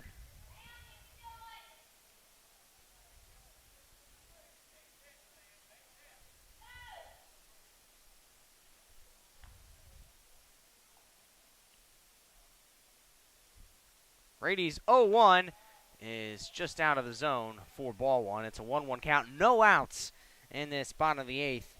David Sessoms at second. Will Butcher over at first. Sam Yelton is in a 1-1 count.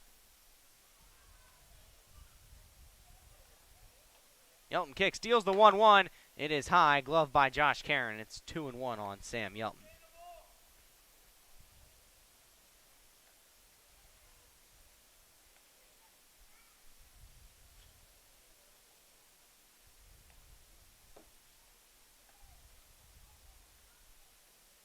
On the year, David Sessom has 2 stolen bags. The 2-1 is again high, and it's 3-1 on Yelton. So 2 stolen bases for David Sessoms. And he does have a considerable lead at second. Brady eyes down Yelton. Gets the sign from Karen.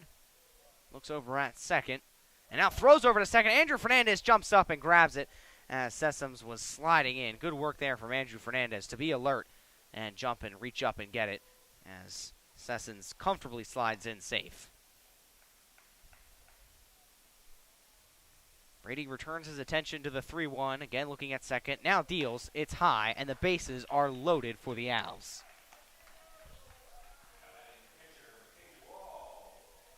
Brings up Micajah Wall, who at 6'6" competes with the 6'7" Nick Brady. And Sean Stevens is out of the dugout to come talk to Nick Brady and possibly end his night early. I mean, I just don't get the giving him 3 hitters. I would think maybe Brady could talk himself into staying on the mound, but I mean, you just give him 3 hitters. I know the bases are low, but it's a 5-run game in the bottom of the 8th. I guess it could prevent any comeback chance, but then why not start with someone who struggled last game and instead put in a different bullpen arm? So I think Brady's going to stay on the mound here. In the HiToms bullpen, it's another Brady. Brady Garcia currently warming up. So looks as though Nick Brady will stay in this game as he's having a lengthy conversation with Sean Stevens, and our home plate umpire comes in to dismiss that discussion. As Sean Stevens takes the slow walk back to the HiToms dugout, Josh Karen walks over to his position, and Nick Brady remains in the game.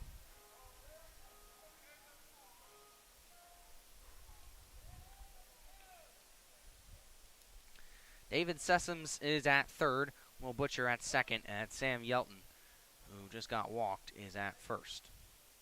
With Micajah Wall up to bat. Brady deals to Wall. It's in the zone for a strike.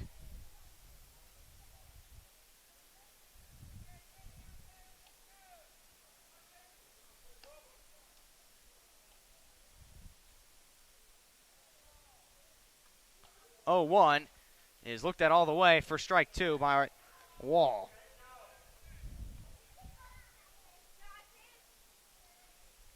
Wall struck out back in the 6th. He's got 3 strikeouts on the night. He's in an 0-2 count here. Brady looks at second. Now deals to Walt. It sinks just low for ball 1.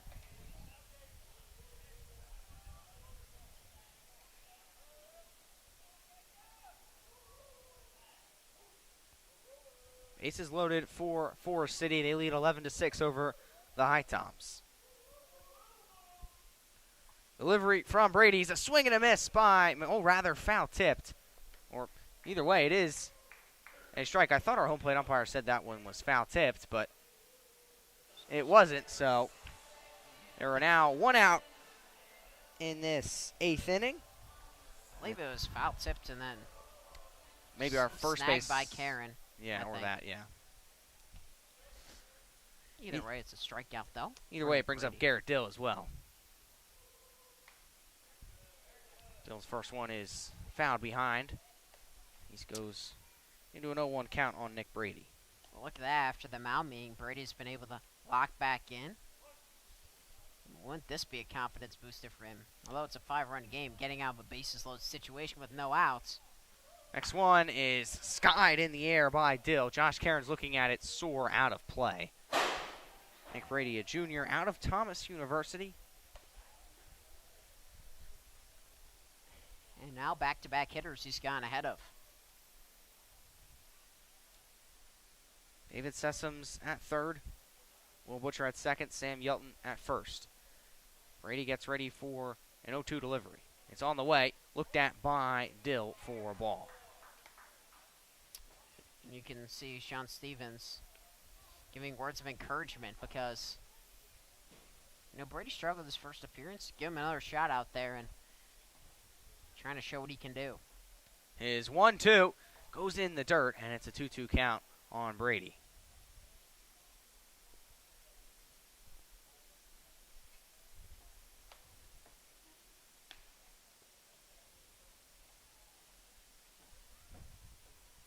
Dill gets set for the 2-2 with bases loaded, 1 out. Owls lead 11-6 over the HiToms. Brady delivers. Another one outside. Good glove by Josh Caron. And it's a full count on Garrett Dill.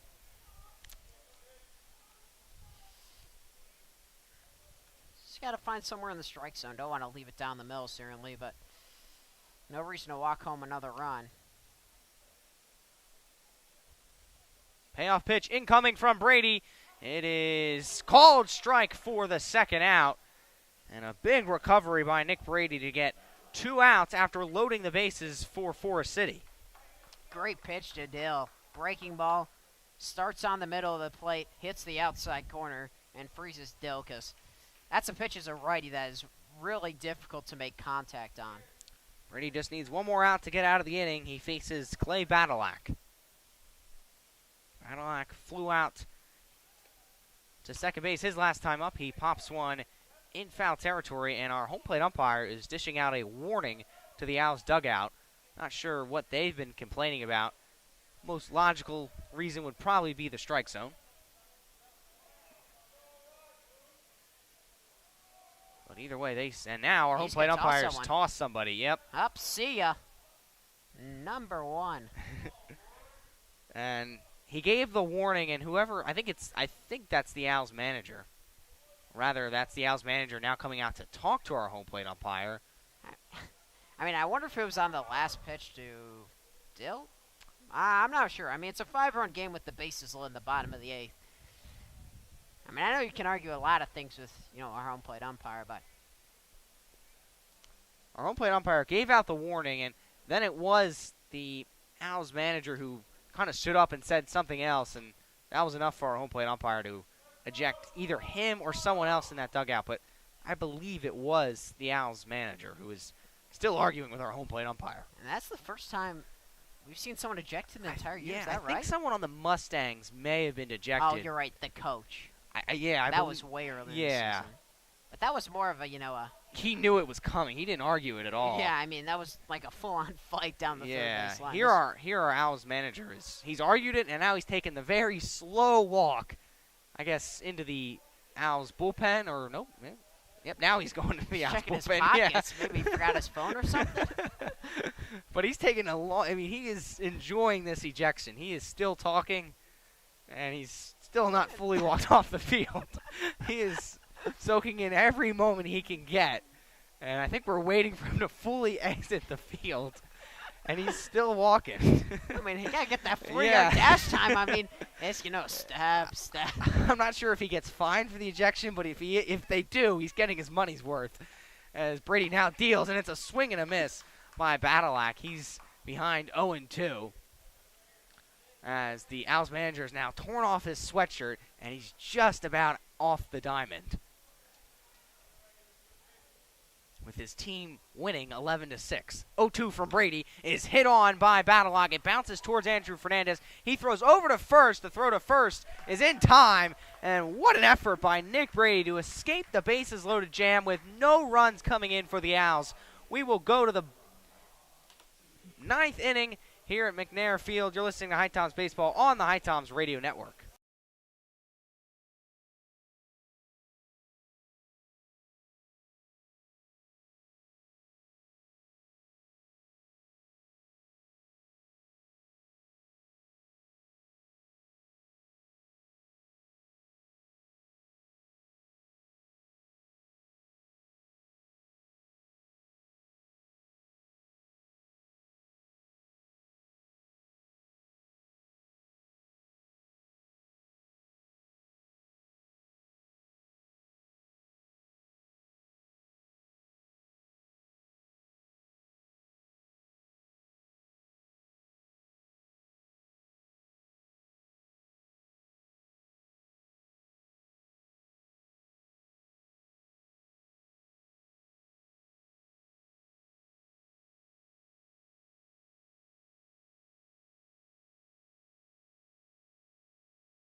Austin Deering up to bat for the top of the 9th here at McNair Field. HiToms down to their final 3 outs. They trail 11-6 to the Forest City Owls. Tristan Camp still on the bump for the Owls. He's had a long inning in relief, and he's done quite well, not allowing a single earned run. His next one to Deering is on the outside, and he's in a 1-1 count. And the good thing for the HiToms, win or lose, and this will be tough to make a comeback here down 5 in the 9th. They do have another chance. I mean, they'd be down 5 games, but 5 to go. It's now 2-1 on Austin Deering. Tomorrow, the HiToms are away to the Wilson Toms. It's the last cross-division matchup as Austin Deering pops one up foul. Toms in the East Division. Yeah, the Tops won 2-1 against the Mustangs today. They scored 2 in the top of the first and just held that the entire way. Tops are a really good baseball team. 2-2 for Deering. It's on the outside. It's a full count for Austin Deering. Deering is 0 for 3. He was walked in the first inning.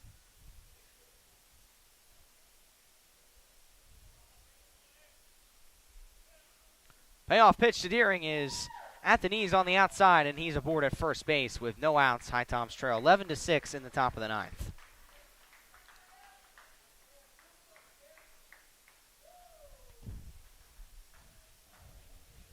HiToms get a couple runners more aboard. It could get interesting. They had an opportunity yesterday against Ashboro to make it interesting, but couldn't put any runs in. As now it's Josh Karen up to bat as Karen lines one foul near the Owls dugout. And they cut the lead for a while. And they cut to, I believe, 5, and then it was pushed back up to 10 after 5 scored by the Zookeepers in the top of the 9th, and that just makes it impossible to come back. Next one to Karen is outside for ball 1. Karen tonight is 1 for 3. He does have a walk. He's got Austin Deering at first base. Camp's 1-1 is sinking low for ball 2. No action in the Owls bullpen, so it's going to be Camp the rest of the way until he gets into some major trouble, you would think. Which means he's going through the heart of this order in the middle.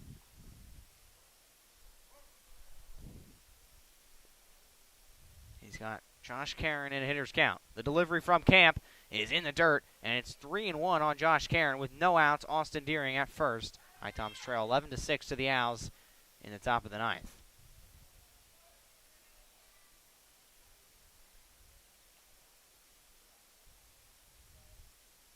(3-1) is lined down the third base line, but in foul territory.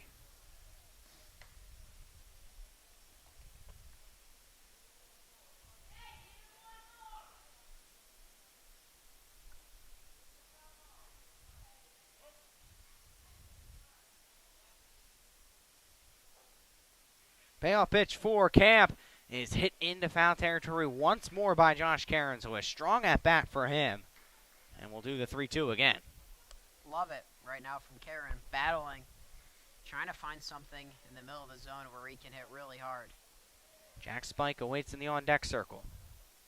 3-2 is hit on by Josh Karen near the left field wall. Looking up to it is Yelton. It's over the wall. It's a 2-run homer for Josh Karen, and it is an 11-8 game in the top of the 9th with no outs for the HiToms.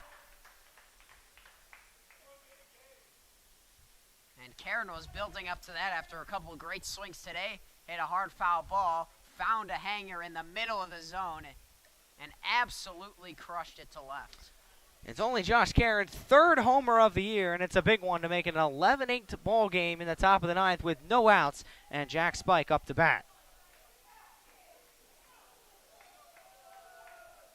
And that's now back-to-back games with a home run for Josh Karen. He had the one at Finch yesterday against the Zookeepers. Camp now deals to Spike for strike 1. So now just a 3-run game with no outs for the HiToms. 0-1 to Spike. It is hit on, but in foul territory.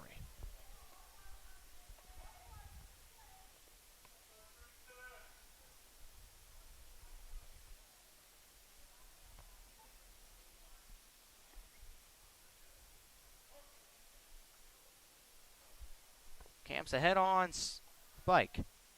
He kicks and deals to him. Swing and a miss by Jack Spike, and there is one out in the top of the 9th. Yeah, and Spike knew that pitch was going to be high and inside as Wall now tags out Spike, and is there some confusion? So it looked as though Jack Spike swung and missed, but maybe it He dropped the ball? tipped off his bat?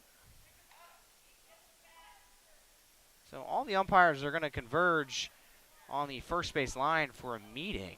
Yeah, they're talking about whether he foul tipped it. Yeah, he did. So Jack Spike stays alive, 0-2, as it was slightly just foul tipped.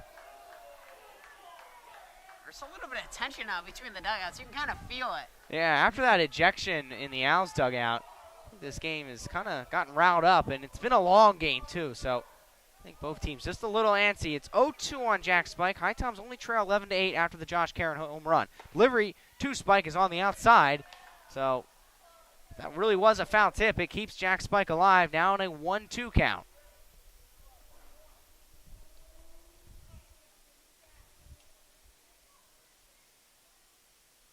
Camp's 1-2 is looked at all the way by Spike, and this time it's a called strike.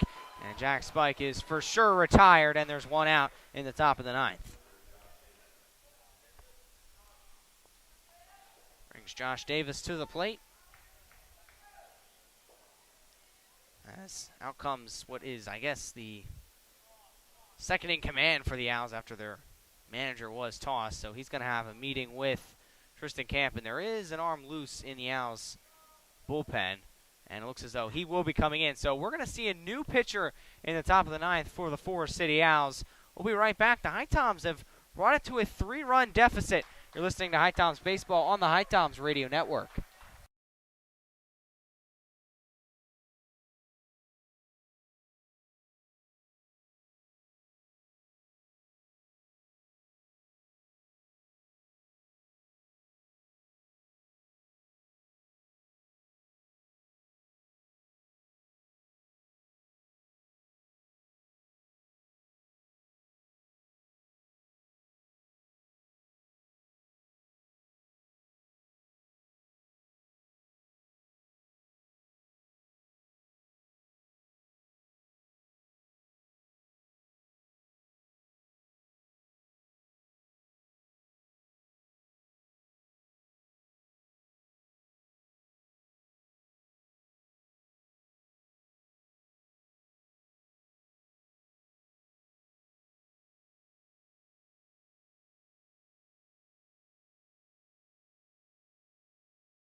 New man on the mound for the Owls is Kyle Murphy, after he comes in for Tristan Camp, who did pretty well in relief, but gave up a 2-run blast to Josh Caron, and he now faces Josh Davis. Does Kyle Murphy. He deals to Davis. He swings and misses, and it's 1-1 on Davis.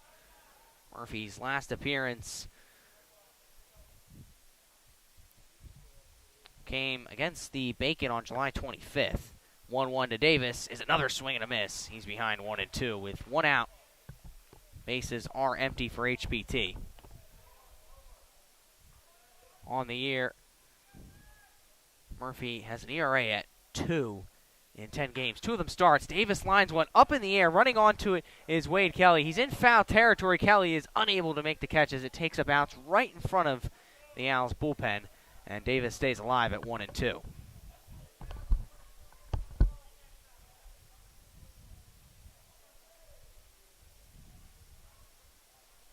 Davis took a walk out of the batter's box, now steps back in, ready to go for the 1-2 with 1 out. HiToms trail 11-8. Murphy kicks and deals. It's low for ball 2.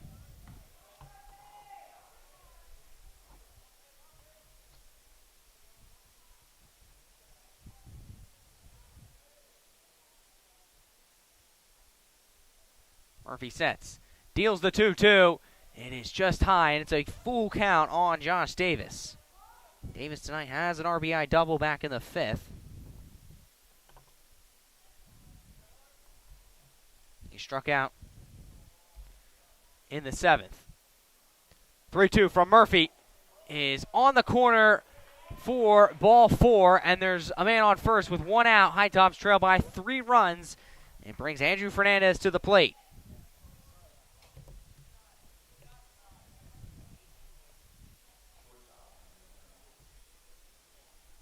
Josh Davis at first. Andrew Fernandez up to bat against Kyle Murphy.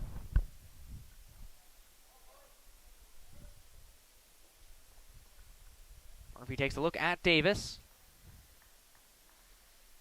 Now goes in on Fernandez. Fernandez chops one down the first base line, but foul.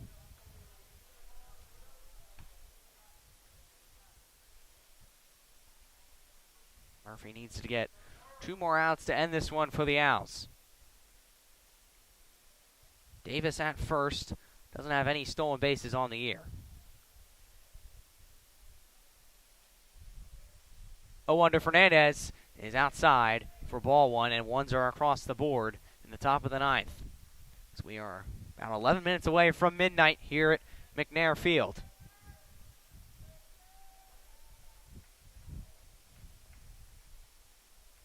Next one from Murphy, hits the dirt, and Josh Davis will comfortably move over to second. Yeah, so you avoid the double play ball. Obviously, the run doesn't mean a ton down three, but now you can't hit into a double play most likely.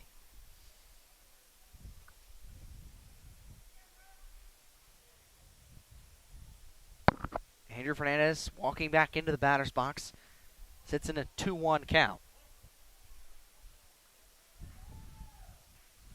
Davis now over at second. Infield is pinched back. A look at second by Murphy. Now fires to Fernandez. It's high for ball three.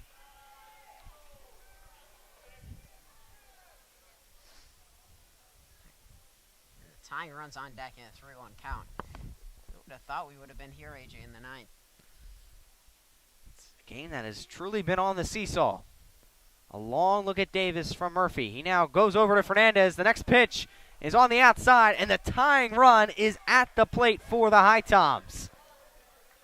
What a moment this is for the Tommies. Responsibility falls to the bat of Garrett Fisher. Back-to-back walks for Murphy. And you're hoping, with one out and Kane Kepley in the hole, you get him one more at-bat.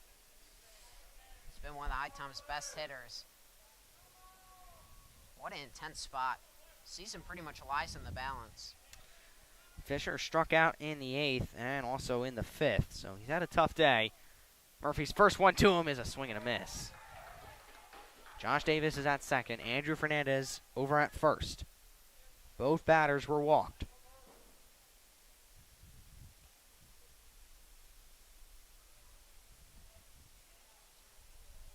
Murphy's 0-1, sinks in for a strike. And Fisher's behind in the count.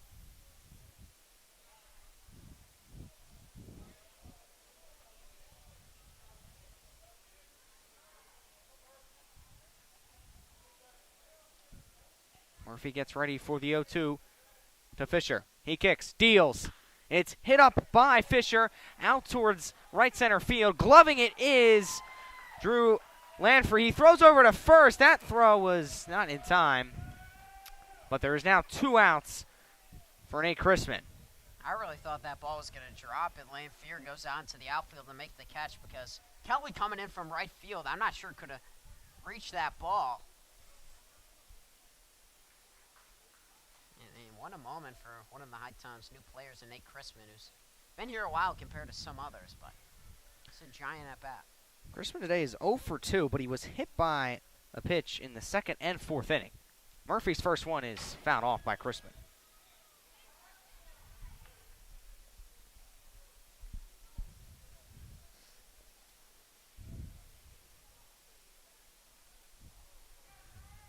Josh Davis at second, Andrew Fernandez at first.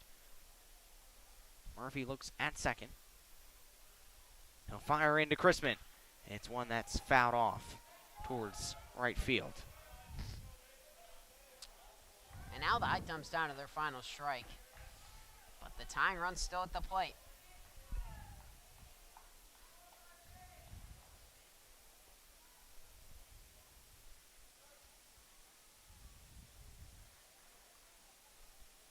Big 0-2 pitch coming from Murphy. Here it is. It's again fouled off by Crispin towards the Owls bullpen. Boy, that pitch was nearly in the mid of wall. A breaking ball and just held back enough to get a piece and hit it down first base line like you mentioned, AJ. Murphy walks back up to the pitching mound. He's ready to face Crispin for the 0-2.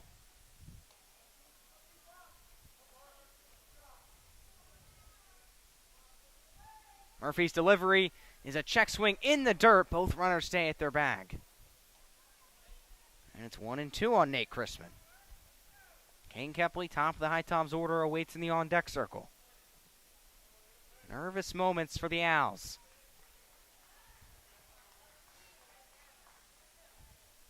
Josh Karen brought it to a 3-run game. Back-to-back walks means the tying run's at the plate in Nate Chrisman. He's in a 1-2 count. Delivery from Murphy is again in foul territory by Chrisman.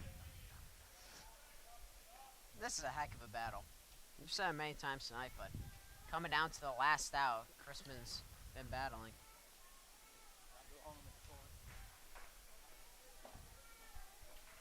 One and two on Nate Chrisman. He's had 3 foul balls in the at-bat.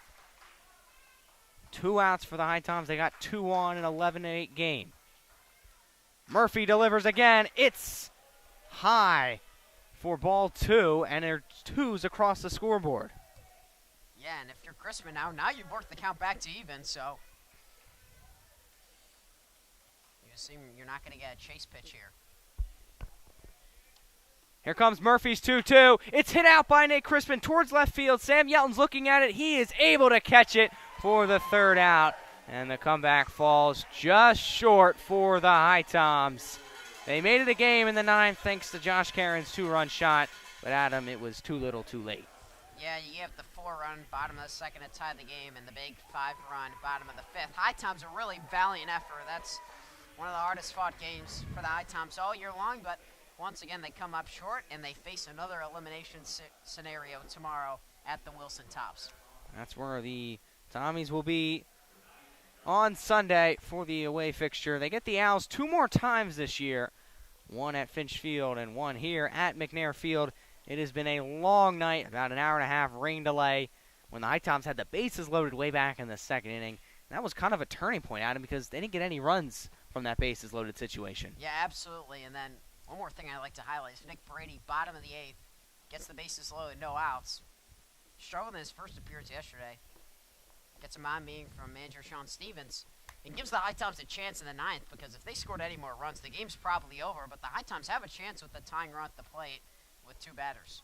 So huge credit to Nick Brady for sticking through that 8th inning. That's going to do it from McNair Field. If you sticked around through it all, we thank you. For A.J. Myers, Adam Oppenheim, HiToms fall to the Forest City Owls 11-8. You've been listening to HiToms Baseball on the HiToms Radio Network.